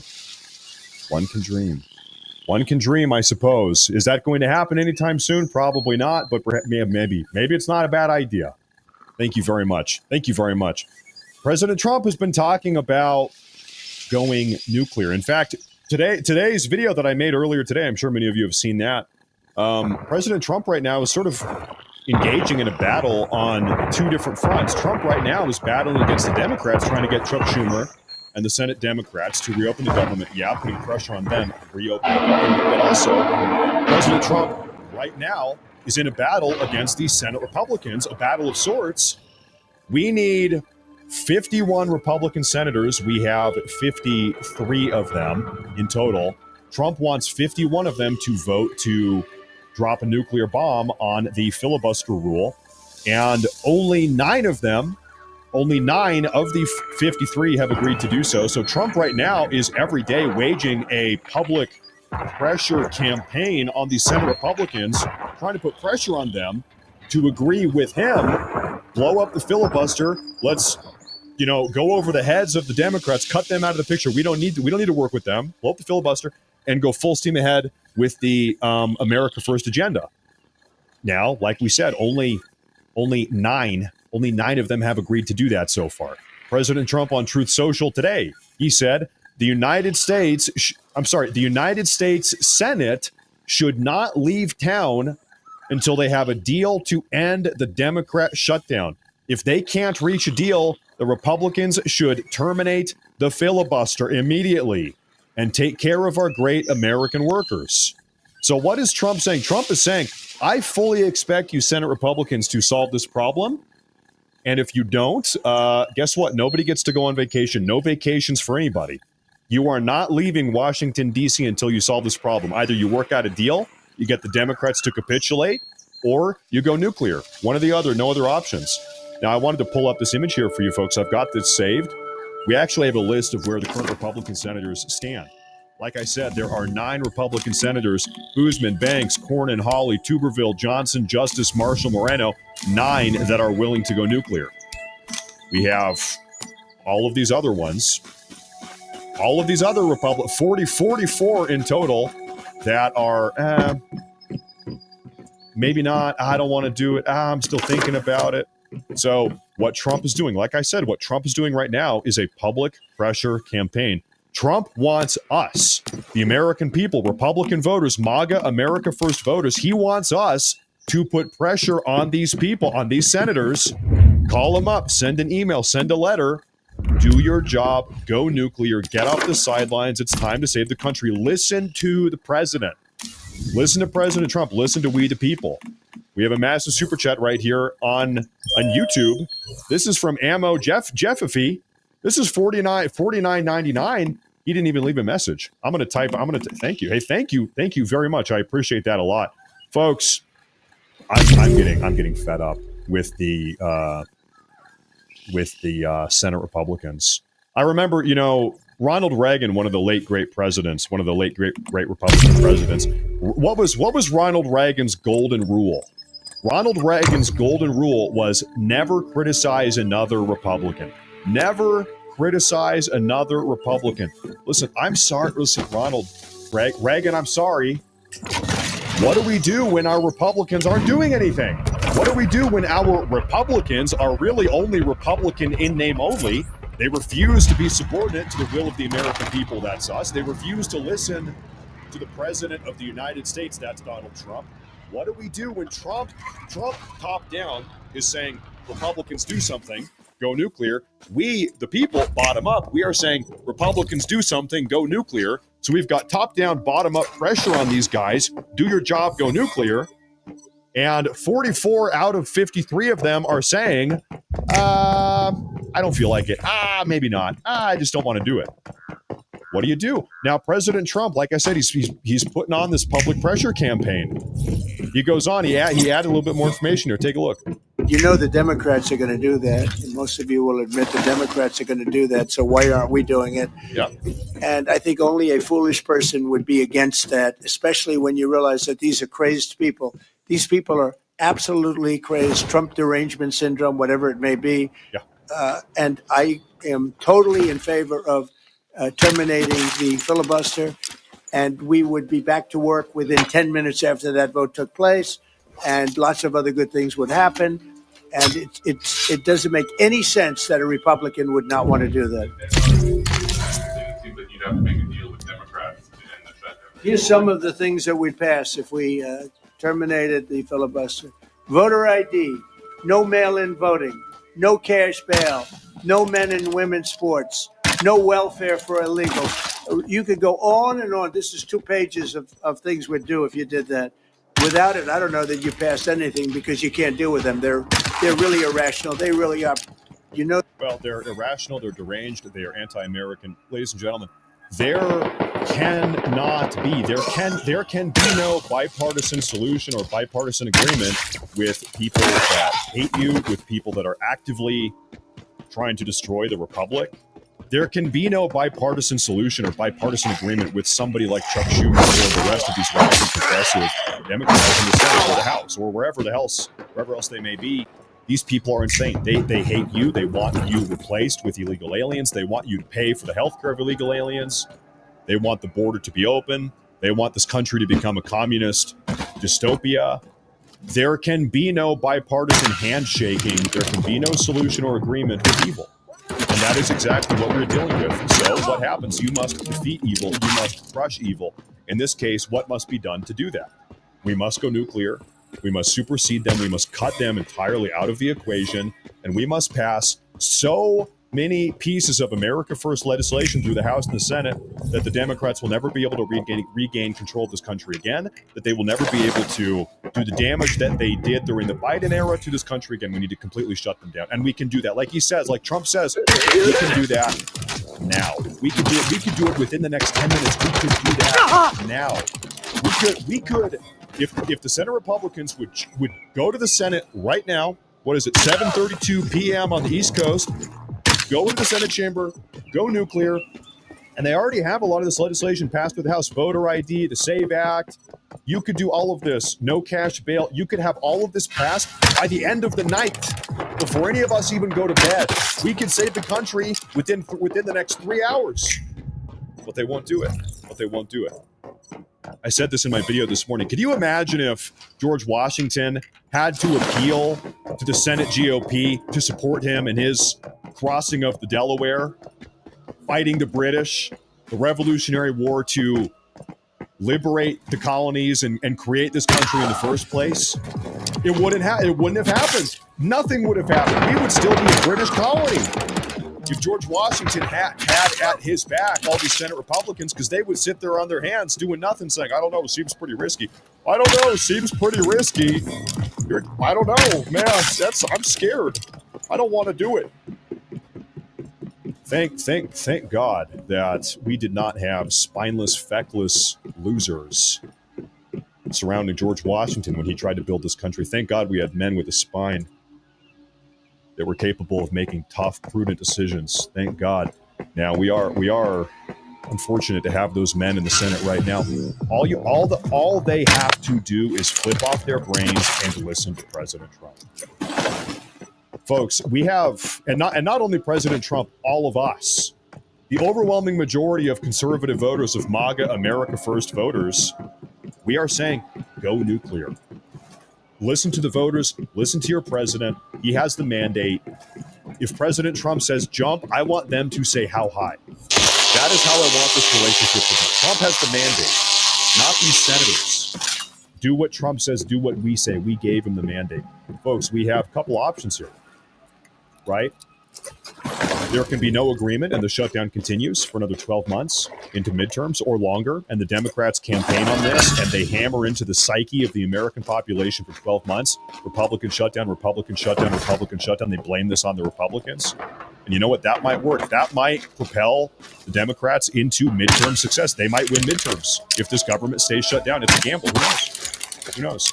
That's option number one. Option number two is the Senate Republicans, they capitulate to Chuck Schumer. They say, okay, Chuck Schumer, okay, we want to reopen the government, so what we're going to do now is capitulate to you. We're going to surrender, and we are going to pass these Obamacare subsidy extensions, which includes $50 billion per year for the health care of illegal aliens. That's option number two. And forgive me. Ronald Reagan, forgive me, please. I'm about to go scorched earth. If these Senate Republicans capitulate to Chuck Schumer, I hope we lose midterms. I hope every single one of these Senate Republicans gets kicked out of the Senate. If they give in, if they surrender to these radically progressive, anti-American, traitorous, communist freaks, I hope we lose midterms. I hope, because we do not need to have spineless losers in the Republican Party representing us in the Senate. Screw that. We are not doing that. So that's option number two. Option number three here is that Chuck Schumer capitulates to us, and Chuck Schumer, I don't know, he says, you know what? Okay, we're gonna reopen the government. I don't think that's going to happen. Option number four. This is the only option, the only legitimate, realistic option on the table. There's four options in total. The fourth one here is these Republican senators, they grow a spine. They realize that the fate of the nation is at stake. They realize that their job is to represent the will of the American people, that's us, and the will of the president, that's President Trump. Go nuclear, listen to him, do your job. Get off the sidelines. The fate of the nation is at stake. You got to save the country, because if you don't, we've all said this before, we've all gone over this before. If they do not go nuclear now and save the country now, it's only a matter of time. It could be 5, 10, 15, 20 years.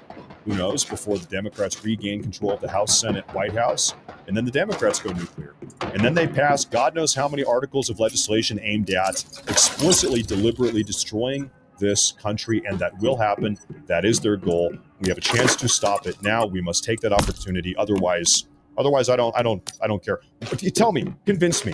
Why should I support Republican senators that will not support us, that will not support the president, that will not support this country, that will not support the republic? The burden is on me to support a bunch of rhino senators that can't even do their damn job and listen to the people or listen to the president? The consensus has arrived. Go nuclear. Why would I support these people if they're not supporting the republic? If they're not supporting the president who has the mandate from us? Why would I give a damn about these people? Do your job, save the country, end of discussion, period. That's it. That's how I feel. So I'm going to end this broadcast. I want to issue one final message. I said this at the end of today's video early on. Ladies and gentlemen, I implore you, call your senator, send an email, send a letter, pick up the phone, make a phone call, figure it out, express this. You need to express your discontent with these senators. If you have a senator who is smart enough, because there's 9 senators right now that actually are operating in accordance with President Trump's America First agenda. They do want to go nuclear. So if you've got one of those senators, good job for you. Don't worry about it. If you are living in a state where you have a Republican senator who is not doing his job, who is not agreeing with President Trump and us to go nuclear, call him, send an email, call him, call her, whoever it is, send an email, complain. It is your patriotic obligation to complain and be as annoying as possible. Send a letter tomorrow, send another one. Make a phone call tonight, tomorrow wake up and make another phone call. Do it again and again and again until these Republican senators wake the hell up and decide and realize that the only way to save this country in the short term as well as the long term is to go nuclear right now. If you have a child or a grandchild, because this is bigger than us, this is bigger than you, this is bigger than me. If you love this country, if you want this country to exist for your child or your grandchildren or your great-grandchildren, this must happen. There was a reason why President Trump is hammering this so hard. Every day he's giving speeches, nuclear. 10 times a day he's posted on Truth Social, it's time to go nuclear. If you want this country to exist in the glorious, beautiful way that it has for 249 years, your children and your children's children, call your senator, send an email, send a letter, do what you need to do. It's time to go. Patriots, so in a final note here, Patriots, activate, Patriots, it is go time, okay? President Trump needs our help.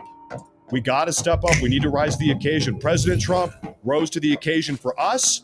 Now we need to rise to the occasion for him. And that's how I feel. Now, ladies and gentlemen, I have some super chats here I want to take a look at before we wrap up. On a final note, everybody, make sure to like and to subscribe. Welcome to the show. If you liked this crazy monologue, or you like the coverage, make sure to like and to subscribe. We're doing this every day. We're doing this every day. Okay, we are. We're trying to save the country here. So thank you for tuning in. We have a super chat here from Kale. He says, Stefanik has announced her move to New York governor. Great ad out, save New York. We got to save the country. Thank you very much. Save the country right now. That's what I say. I appreciate that. Concrete Lizard says, one government for the people, no party line to cigarettes with the people. United we stand. Thank you, Concrete Lizard. Thank you very much. Thank you very much. Left Ain't Right, he said, Matt, this is a plan between the two parties. They're both intentionally obstructing President Trump's agenda. That's what I truly believe is an act. I wonder how long they have this plan for. Well, who knows what's going on now? That might be the case. I'll tell you what, though. We saw that most certainly happen during President Trump's first term. We saw the rhinos under Paul Ryan's leadership. He was Speaker of the House at the time. We know for a fact the rhinos colluded against President Trump to stall and delay and undermine and subvert President Trump's America First agenda the first time he was in the White House. I don't want to jump the gun here. I don't want to jump to any conclusions here right now, but is that a component of what is happening now? I don't know. Could be the case. Could be the case. I sure hope not. At the time being, I think really the best hope, the best chance we have right now is to put pressure on these guys, on these Republicans in the Senate, pressure them. President Trump is very clearly wanting us to pressure these people. Make phone calls, send an email. That's my final note. Everybody, I want to say thank you very much for tuning in today. This was a big broadcast. Thank you very much for being here. This was a great Friday night. You know we're going to be back tomorrow. We always are, 7 days a week, pedal to the metal. We've got a country to save, and I'm very fortunate that you guys are here helping me do it. All of us are doing this together. So thank you all very much for being here. Like, subscribe, come back tomorrow. But until then, everybody, God bless and stay safe. And I'll see you tomorrow whenever I see you. Thank you, everybody, and have a good night.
You brought 20,000 Haitian dudes into a place with a population of 5,000. And then you called everybody a racist for not liking it. Fuck you. How about that? I hate you. Fuck you. Yeah, it's war. G Fontes knows what I'm talking about. Warhammer 40K thousand, boys. 40K thousand? DC Comics. Levels, boys. Levels. This is great. This is absolutely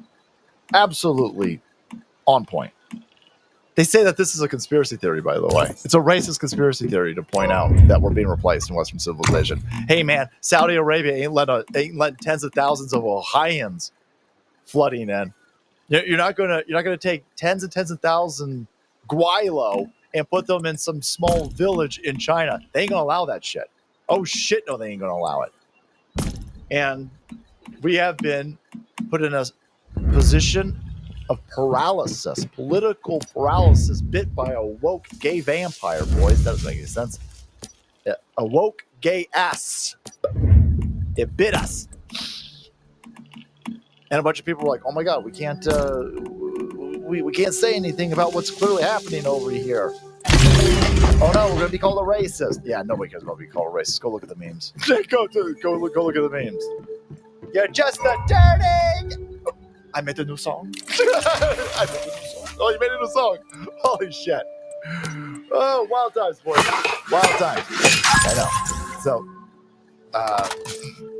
I just watched people... I've been watching people get hypnotized by Megyn Kelly's boobs. Right? I remember when Megyn Kelly...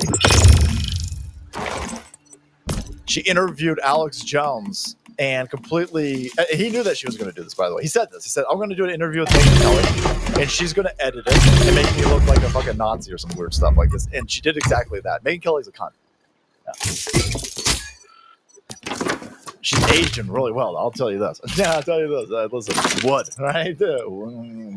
She gives me a little bit of wood, boys. Allegedly, of course, in Minecraft. But she's a cunt. And here we go. This is what we need. You're watching the far left acclimatizing. Is that even a word? Acclimating. Moderate left. The left is being dragged to open communism. And Megyn Kelly, who gets a lot of views, she's the white Candace Owens over here. She gets a ton of views. And she's going to sit there talking to another guy who gets a ton of views. And she's going to harass him about a dude he interviewed. A dude he interviewed. Are you fucking kidding me? Show me the bombs. I mean, I personally have watched videos of him questioning the Holocaust, likening it to baking cookies in the oven, and there's no way you could have gotten to 6 million, seems to be his theory. He seems to think that we've way overstated the number of Jews killed. Yeah, that's his position. That's his. I like you're very concerned about that position that he has. We're not allowed to have disagreements with people. Hey, I'm not trusting the official fucking narrative.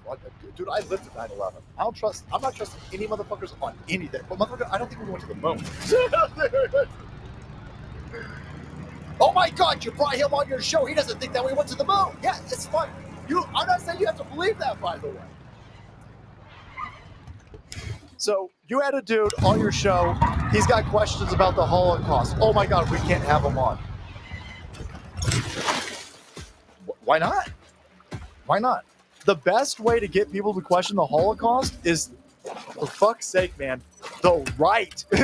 For the right wing will cancel you. Will silence you. If you interview a dude who's got questions about the Holocaust, we'll cancel both of you. You think that's a winning fucking message? You stupid bitch. Have you seen all the heavy lifting and the hard work we did to shove wokeism up these fuckers' ass? And now you're going to sit there and say, we'll cancel you if you bring a dude on who's got a topic that he questions that we don't like him questioning. And the best way to get somebody to question the fucking Holocaust is to say in 2025, after we just beat these woke motherfuckers, that you'll cancel somebody for not believing the official narrative of the Holocaust. That's the best. You want to know why? You've got 20, 30, 40,000 people watching Nick Fuentes and they're questioning the Holocaust. It's because at today's fucking day, you're threatening to cancel people who merely interview a dude who's got questions about it. Wow, wow, wow, wow, wow, wow, wowie, wowie. In the Holocaust, he's ripped on poor Usha Vance in the most offensive Who cares? terms. Fuck Usha So Vance. what do you say to those people? Why do you raise any? Do your own interview.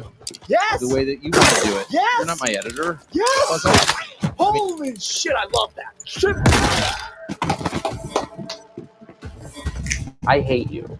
Cue it back up. How do I fuck you? Yeah, fuck you. Fuck you. You're not gonna threaten me. You're gonna bring me out here for an interview and you're gonna threaten me? Fuck you. Fuck you. Fuck you. Yeah, you do your own interview. Holy shit, what a crazy world we live in. That's supposed to be our side, by the way?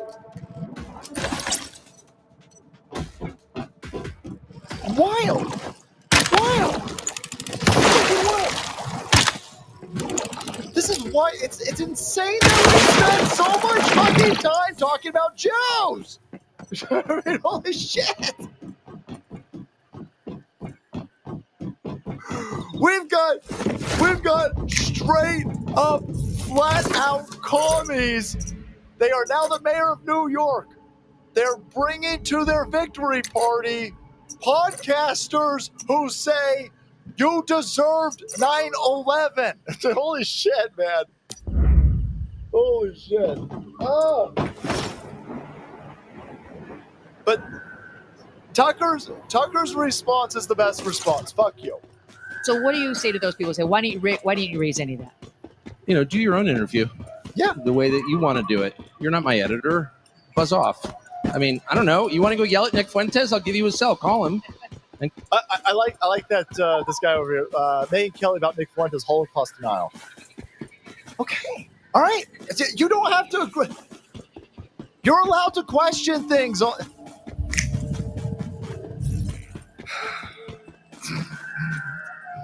It's so frustrating. It's so wild. Hey man, you're fine with canceling people. I saw you with Charlie Kirk. Yeah, no, I want you to. If you are promoting political assassination, if you're promoting murdering people, yeah, Yeah, I'm gonna try to take your fucking job and ruin your life. Of course I am, because you're trying to kill me. You're trying to get other people killed. The dude's questioning the Holocaust. He's questioning something that happened 100 years ago.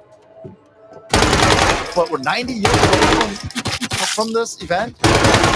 Listen, if you're a Jew, if you had somebody involved, yeah, you obviously have, yeah, but 99% of us have no attachment to this, and it's a country. It's a hey, no. Look at, he's a Holocaust denial individual, and if you interview him, we're going to get both of you. No, that's not, motherfucker. You better look at these young kids. Oh no. Yeah, all the Zoomers with their Hitler memes. Yeah, this is. Keep doing this. See how that works out for you. Lose some more elections. Calls for men to rape women. I have no idea what he's talking about here. I have no idea what he's talking about with any of this. Listen, America first. America first. We're not sending money anywhere, right? We're not fucking around with you. You're gonna try to stick drugs in a Venezuelan submarine and kill our people with it. Yeah, we'll blow you the fuck up. We'll blow you the fuck up. We're not bringing people who hate us into this country anymore. We're not bringing H1 fucking babies. We're bringing H1 babies. Guess what? All of you college fucking cunt professors, all of you administrators at these fucking Ivy Leagues, all of these fucking higher ed education institutions that fly off of billions of dollars worth of taxpayer money, we're gonna fuck you up. We're not importing a bunch of foreign fucking people because you're busy preparing to be a gay home. You're all these kids over here wasting their parents' money at these fucking institutions. And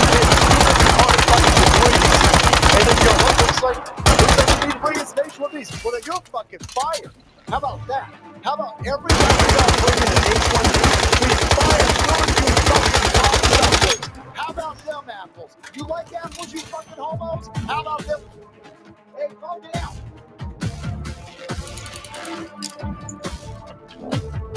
That entire establishment full of wispy sons of bitches telling us we got to bring in foreign people who hate us. Yeah, no, we done with that. Well, you're a racist. We don't care. Woke's dead. Fuck you. These fucking be lectured to by these fucking demons. Eat my dick hole, weirdo. Don't touch me. Disgusting. Disgustiado. The only foreigners coming into this place are the hot fucking chick, right? You a hot chick from Italy?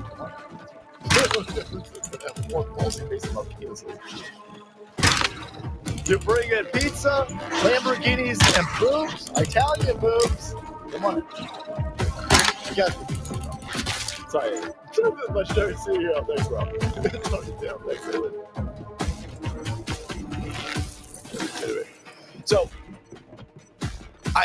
I honestly don't. I mean, I think I do understand Nick Fuentes. These old people are played by Nick Fuentes, by the way, because Nick Fuentes banned on everything. It sounds like I'm fucking blowing Nick Fuentes tonight. Leave me alone. I'm watching the old guard. The old guard's freaking out. That the young guard, the dude who's been banned from everything, can get 40, 50, 60,000 people watching him live. He's been banned from everything. Fighting uphill with everything. What he's saying is resonating. Whether you like it or don't like it, that don't fucking mean anything. When you jump on Rumble and you're getting 60,000 people watching you, and you ain't fucking auto-played, by the way. This dude's way down deep in the fucking weeds on Rumble. And people are still finding him. And that fucking chat's going like that. He's saying something that's resonating. And the solution from you old people who are watching your audience die off, while his is growing, the solution isn't silencing him. You want to silence him? Look at what happened when they silenced Charlie Kirk. Did that help them when they silenced Charlie Kirk? No. Our churches are filling up. TPUSA's numbers are fucking skyrocketing. There's an energy to be had. Silencing. First of all, you can cancel you can't cancel anybody who's got grit. You already tried. Put the motherfucker on a no-fly list. That didn't work. Idiots. No. There is a groundswell surge of pissed off young people. And the solution, go ahead, think the solution is going to work. He denies the Holocaust, so silence him and silence anybody that platforms him. Hang on.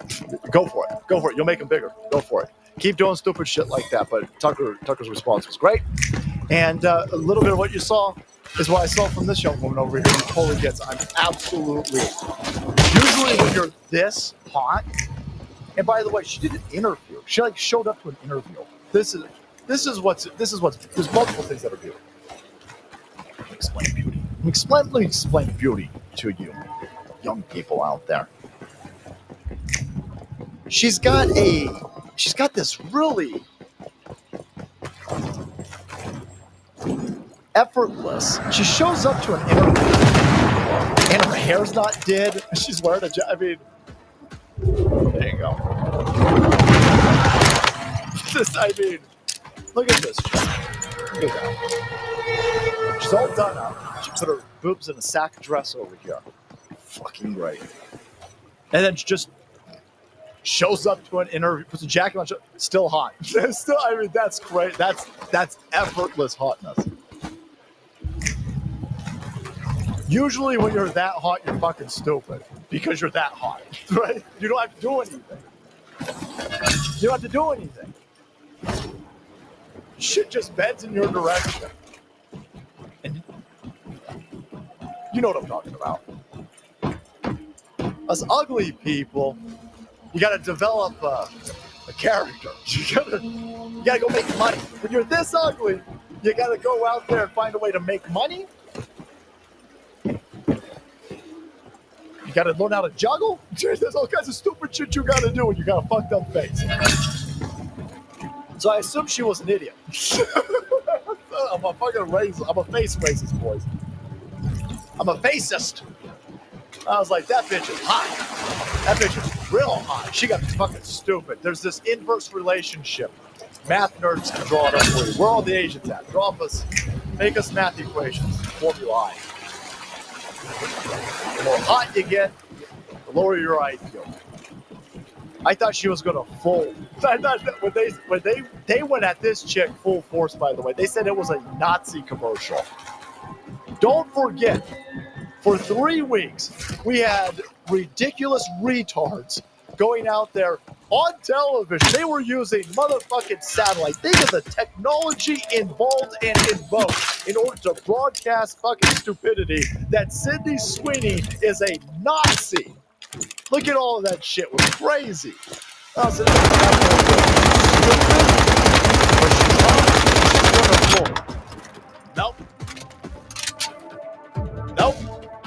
Nope. She said, fuck it. She did more ads, by the way. She never bent. It's now been months. How long ago was this, guys? This world going so crazy. Things happen so fast. This had to be months ago. It's months ago. And if there was any type of relativity in political years, it's fucking decades ago. I mean, look at the shit that's happened in the last few weeks. GQ says, let's do an interview. All right. The criticism of the content, which was basically that maybe specifically in this political climate, like white people shouldn't joke about genetic superiority. Like that was kind of like a criticism, broadly speaking. And since you are talking about this, I just wanted to give you an opportunity to talk about that specifically. So that's the long-about version of. That's supposedly the polite way that an ugly chick who looks like a fucking dude. You're racist. Oh my god, look at the place. Oh, what about the place? You would think it's okay for white people to make jokes about racial superiority? No, you guys did that. You guys made the racial superiority. She's fucking hot. Her genes are insane. She's strong and she's hot, and she's not intimidated intimidated by a group of ugly fucking chicks who look like dudes. She's not gonna be harassed or harangued by a bunch of ugly, smelly, orc-looking motherfucking chicks. This chick's got it all. Holy shit, she got a fucked up feet. That's it.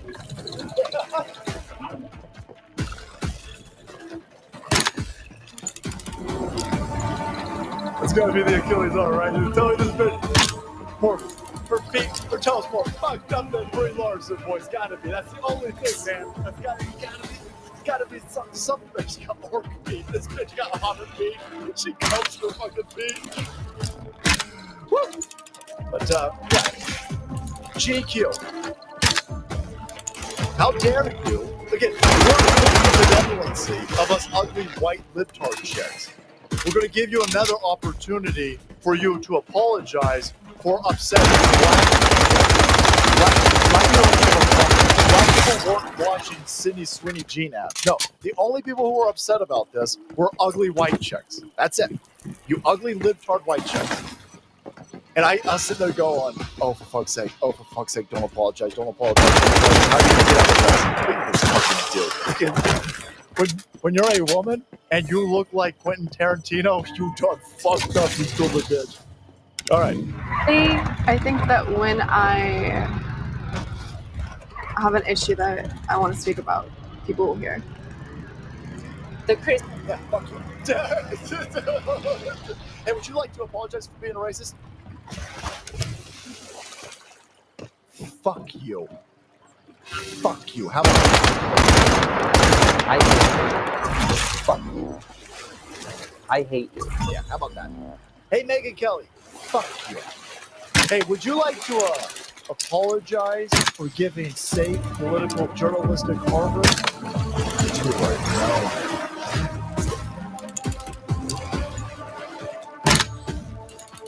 Fuck you. How about that? I hate you. How about that?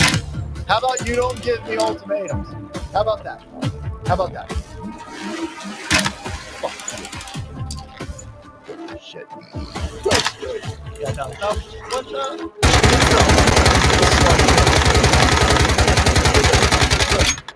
I'm going to think about what I'm going to say. I'm going to think about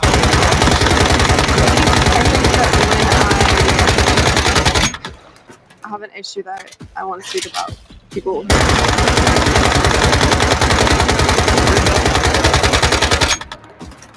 Some people don't know. Where's that pause there? That's her thinking. That's what smart people do. You don't see this enough.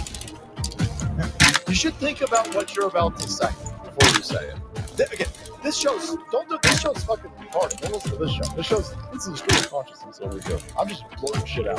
You got a bunch of topics I want to hit. Yeah. Usually you should think about what you're going to say. I think that when I have an issue that I want to speak about, people will hear. Yeah, you ugly bitch. Fucking see. Look at you. You woke up. Oh, man, I wish I was Sydney Sweeney's manager. Sydney, hire me. I won't look at your feet. Hire me, though. I would have leaned in on what I said. GQ. They them. You woke up way early, didn't you? Last night, before you woke up, some sort of like soul gain something. You knew you were going to be on the cameras last night. Cucumbers, you did a whole regime. You probably went someplace. Like, you spent time on your fucking eyebrows, more time on your eyebrows than most people spend wrenching on their cars. Did your hair, your makeup on. You still look like a fucking dope. Still like a dope. You're good. 40 fucking hours into your looks for this interview. You homely piece of shit still look like a fucking dude. She woke up 10 minutes ago. This chick is wearing the same clothes from yesterday. And you're getting a sunburn of hotness sitting next to her. You fucking cunt. You rank piece of shit. What's it like to be an ugly piece of shit on the inside and the outside? Oh, that's a fucking conundrum for you. Eat shit, die angry, you fucking twat. That's the right response. That's the right response. These people hold no power over the turned political spectrum, despite the fact that they think that they still hold all the power. Shit has pivoted. Don't think for a second. I saw motherfuckers dooming out. They're like, oh no, the commie won in New York. Of course the commie won in New York. It's fucking New York. We have destroyed wokeism. We obliterated it. They spent weeks with $1 trillion infrastructure of the media industrial complex pointed at this young girl, and they couldn't get her to stand down. They tried again. They fucking came back weeks later, and they try again, and they can't get her to apologize. Breathe that in. Ooh, yeah. Breathe that deep in. We beat these leftards so bad. The old guard right is attacking us. Now we got. It's like, hold on a second.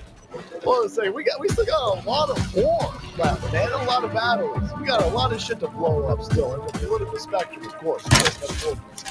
Megyn Kelly attacking Tucker Carlson. You want to apologize for what? Speaking of stupid bitches, let's sorry,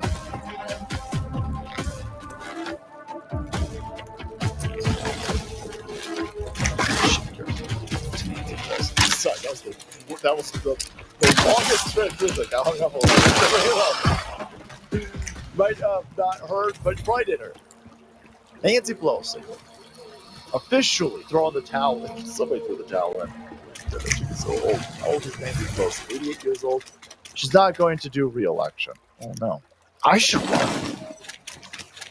I'm running for Nancy Pelosi's district, guys. Can I stop talking about unattractive women? Sir?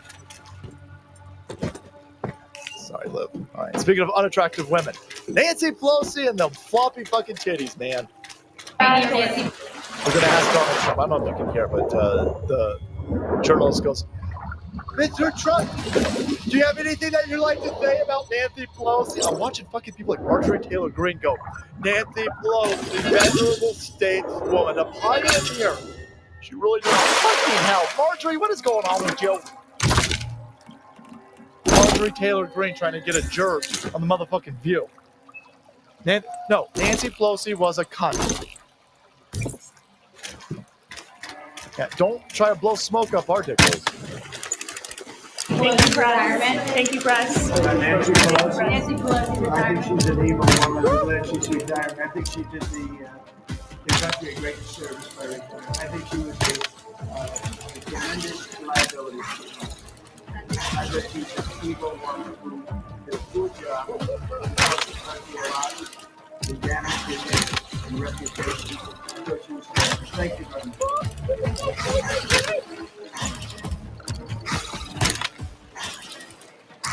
That's right there. You could write a book on it. How do you win an election in this country? How do you defeat all of the scams that the Dems and the rhinos? I am 50 years old. I have never heard a politician talk like that. That's real talk, by the way. Real talk, boys. No cap, right?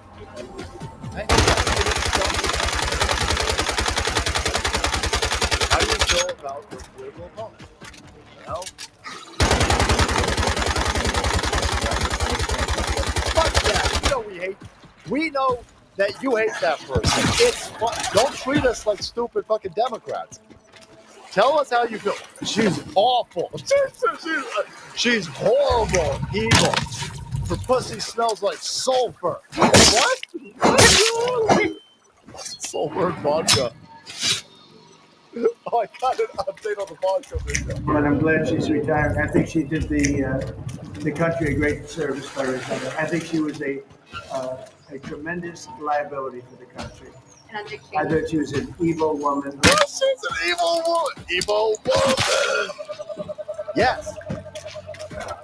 If you're not allowed to question it, I know I'm on to something. X Trips. Yeah, bro. Yeah, bro. Yeah, bro. By the time they said we were on the moon, we already have bases on Mars. Scenario. I don't think Apollo 11 went to the moon in the quarter. Let me put it that way. I wouldn't be surprised because we had shit all over the place. They ain't gonna tell us about it. They ain't gonna tell us. No. Stick plug. Happy Friday, Salty Army. Hope everyone has a great weekend to relax. Yeah, boy. Yeah, boy. Yeah, boy. Thanks, Michael. Also, if I'm not allowed to, if you don't question everything that you're told, you're asking to be brainwashed. Yep. Sydney Sweeney is an AI robot. Demand to inspect her.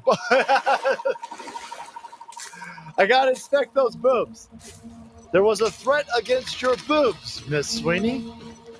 I need to investigate. I'm gonna try that on my wife tonight. Sweetheart? I got bad news. Your boobs might have been mailed a suspicious white powder. Oh, hold on a second. This is going to go horribly wrong. Your boobs are going to get mailed.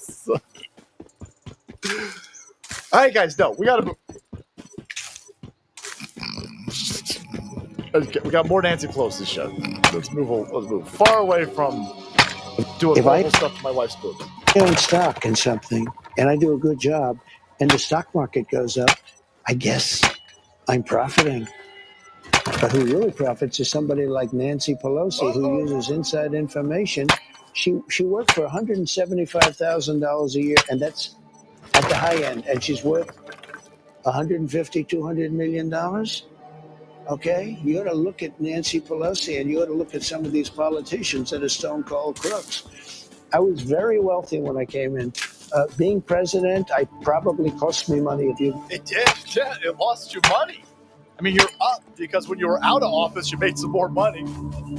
His Digital Media Acquisition Corporation made him a shit ton of money. But that was after they stole the election from him. When this motherfucker's in office, he's losing money. He's the only dude to be in modern history. He's the only dude to be losing money in office while the rest of these pig fuckers are making it. Big handfuls of cash. Look at AOC, boys. Just milking it like some sort of horror book about fucking a cow-a-tar. What would be a half man, half cow, boys? You don't even have a word for that. Even the Greeks couldn't come up with something for that. That's weird. Minotaur porn. Holy balls, boys. I don't hit women, but that bitch in the green sweater has a very punchable face. Ow. Telling you. Using Second World War as a metaphor, we've taken Normandy Beach. We still have the March to Berlin. And we got a very long way to go. And it's just fascinating that the old guard, Conservative Incorporated, they are. I think you're seeing a bunch of old guard Republican/conservative people who are threatened that the money influence has shifted. Listen, Tucker Carlson getting paid by the Qataris, but I mean, go look at the initial investors of the Tucker Carlson network. You got $14 million from I don't know what Saudi Arabia. One Saudi prince, guys, $14 million. Now listen, Tucker Carlson's a good investment, but I think you'd be fooling yourself a little bit if you like, hold on a second. You pay somebody $14 million, even somebody who's as rich as Tucker Carlson. I don't think Tucker Carlson is highly interested in setting the $14 million Apple card. And that's a lot of what was being said about Charlie Kirk at TV USA. He had just lost a gigantic Jewish benefactor. And his own text, if you believe what's out there. Now listen, what's being put out there by Candace Owens isn't being really disputed by anybody. There's nobody out there saying, well, those texts aren't real. They're just saying, we don't like Candace Owens. That's fine. You don't have to like Candace Owens. Candace Owens is saying a lot of stuff. Who knows? I can't keep up with that, Jack. But I do notice that nobody is saying that the Charlie Kirk Jewish benefactor tweets are fake or made up. And so when he was getting a lot of money from the Jewish benefactor, Israel was our greatest ally, and then he was sending out tweets saying, "Well, listen, I'm not necessarily feeling that Israel is our biggest ally anymore, especially since I don't have that benefactor anymore." And then he ends up dead. So, I don't know.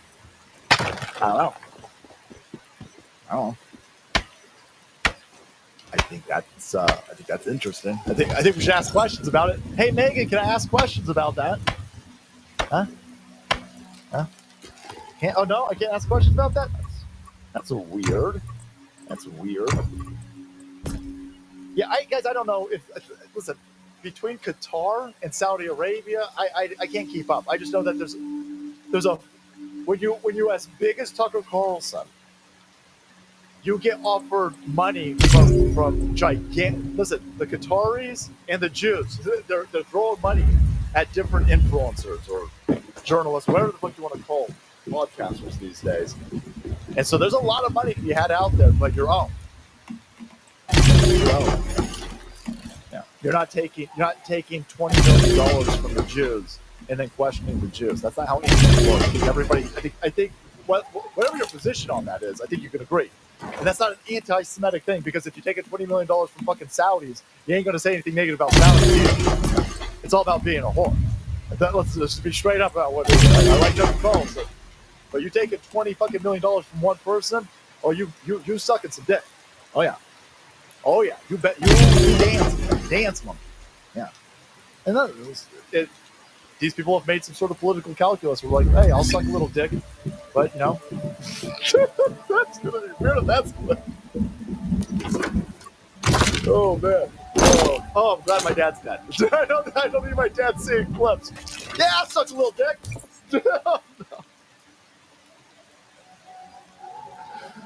Oh, anyway, look at these dick suckers. Here you got Adam Kinzinger. There you go. What fucking Ellen? Holy balls. That's rough, man. That is rough. That Trump first coming in hard, boys. Coming in hard. But yeah. Let's stay on the whore train real fast and see some more paid whores.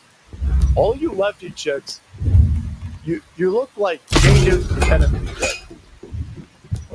What is wrong with your bone structure? Huh? What the hell is going on over here? Is your mom drinking, doing drugs, and swallowing radioactive iridium rods when you were in utero? What is going on? What is with this fucking skull over here? What? Yeah, what?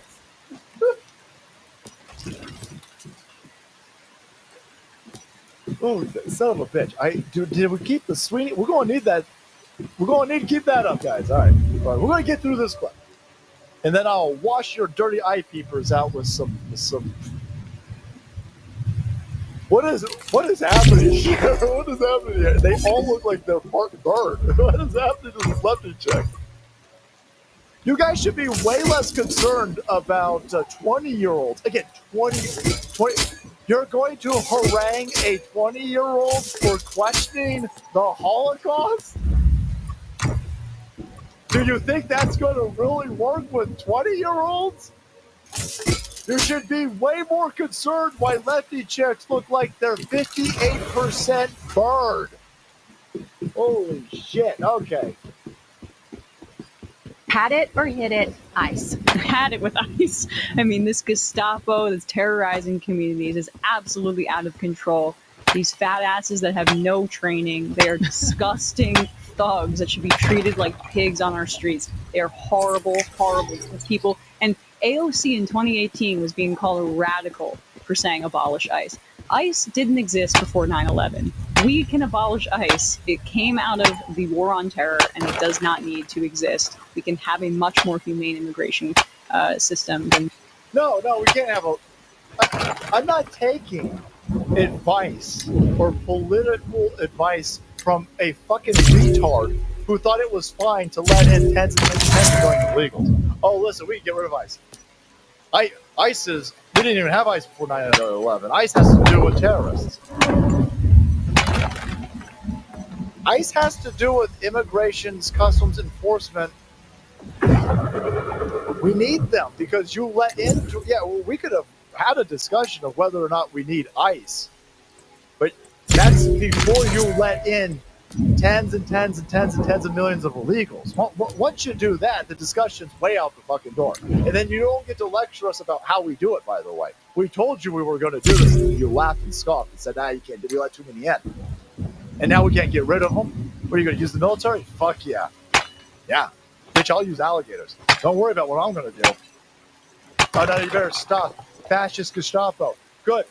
Keep watering down terms like fascism, right? Again, the Zoomers are making memes about Hitler. You guys, this racism, Islamophobia, fascism, Nazism, these motherfuckers are hiling Hitler, right? You don't have any idea what's coming. This verbal warfare, it ran out its usefulness maybe 4 or 5 years ago. You're in a lot of trouble with 20-year-olds. Your shit's gonna make them more popular. But yeah, keep saying real stupid shit like, no, we have a more humane way of dealing with the hordes of invaders we let into this country. Fuck you, you cunt. Revoke her citizenship. Is she even a citizen of this planet, by the way? I don't know if that's a fucking human, boy. 23andMe. I want roadside 23andMe. We're gonna snatch you motherfuckers up and we're gonna swab your cheek. Coming for you. Yeah. Watch your ass. Watch your ass. There you go. Yeah, those fat asses.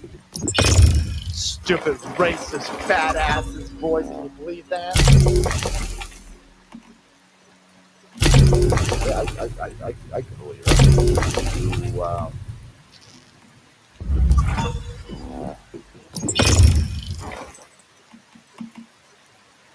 ICE announcing it made 1,500 arrests during a 10-day operation in Houston last month. The agency says they nabbed 17 gang members, 40 aggravated felons, 1 convicted murderer, and 13 sexual predators. Just 13 kid fuckers. There you go. Yeah, no. You don't want us to arrest your kid fuckers, you stupid bitch, you dopey-eyed cunt. What's going on over here? That's weird. You're on a show with the dude who looks like a pedophile.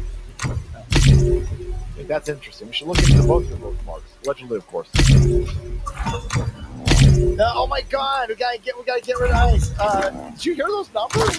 Look at this. Look, you got murdered.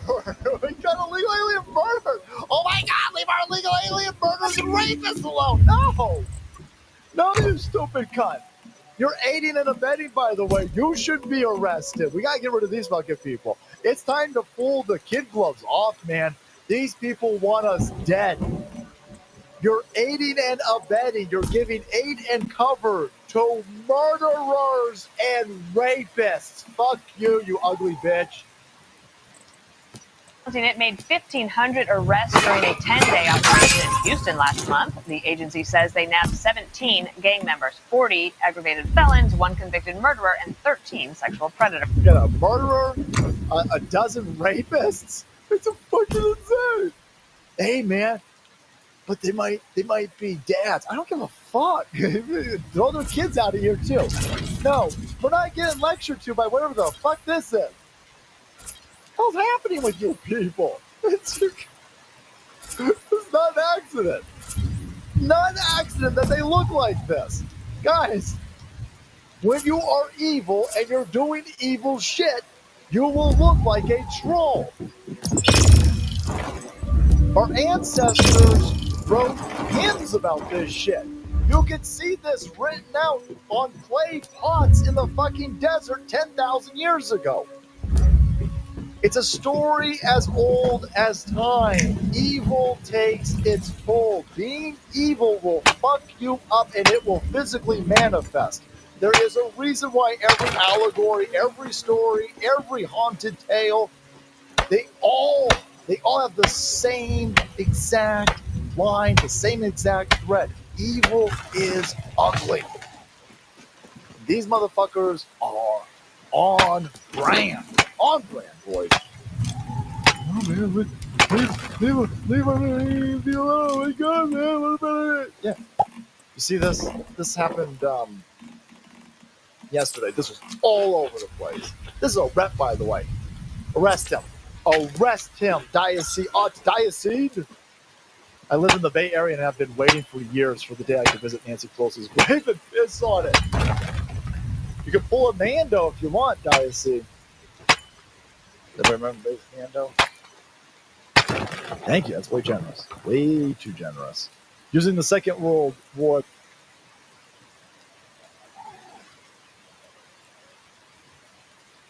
That's not my fault.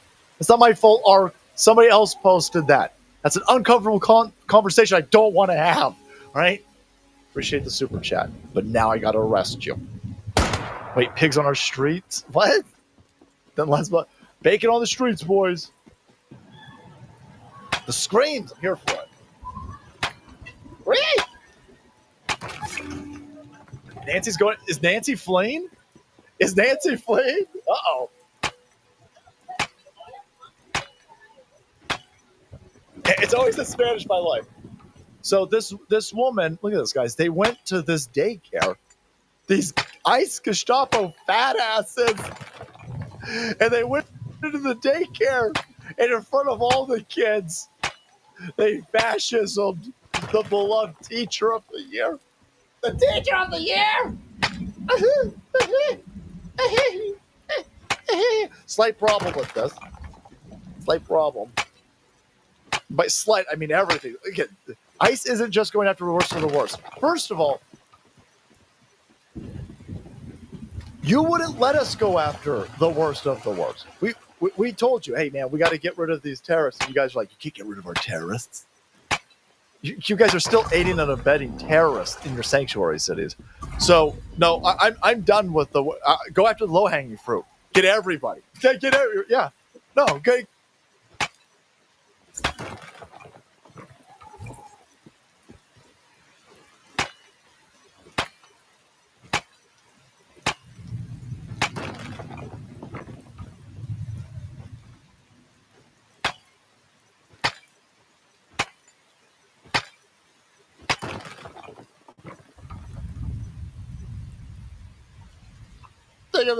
Fuck you, you cunt. Hey, Mike. That tweet's still up, by the way. Pokemon, Oni, gotta get them all. I hear you. Fucking Pokemon nerds. Pokemon was a little bit like after my time, and so now I'm watching all of you guys, you young kids, you're like gambling with Pokemon. Like you buy like these fucking packages from 1994 for $500, trying to get that Charizard. I'm sitting there going, I don't know what the hell is going on. What the fuck is a Charizard? I'm fucking completely out of the loop over here. Anyway, guys, in front of the children, Mike. All right. Well, the short of the long of this, Homeland. Again, I don't want to be on the side of Homeland Security. This shouldn't exist. But again, you guys let in tens and tens and tens of millions of motherfuckers, and they're the only ones with border people. So it's weird. Anyway, ICE. They knew who this woman was, who she paid, and they find her car, they pull her over, she runs out of the car. She gets out of the car, she runs into the daycare. They didn't go into the daycare. They didn't snatch a fucking teacher. They didn't do it in front of the kids. You know who did this in front of the kids? You fucking... This guy's puzzle is here. Where's he? Oh, that's right. Come on, man. Come on, man. Anaslava Ukraine. He knows full well that this is a gay off. The woman, who's an illegal alien, ran into the daycare. So if you've got a problem with something being done in front of those kids, be mad at the illegal alien who tried to use other people's children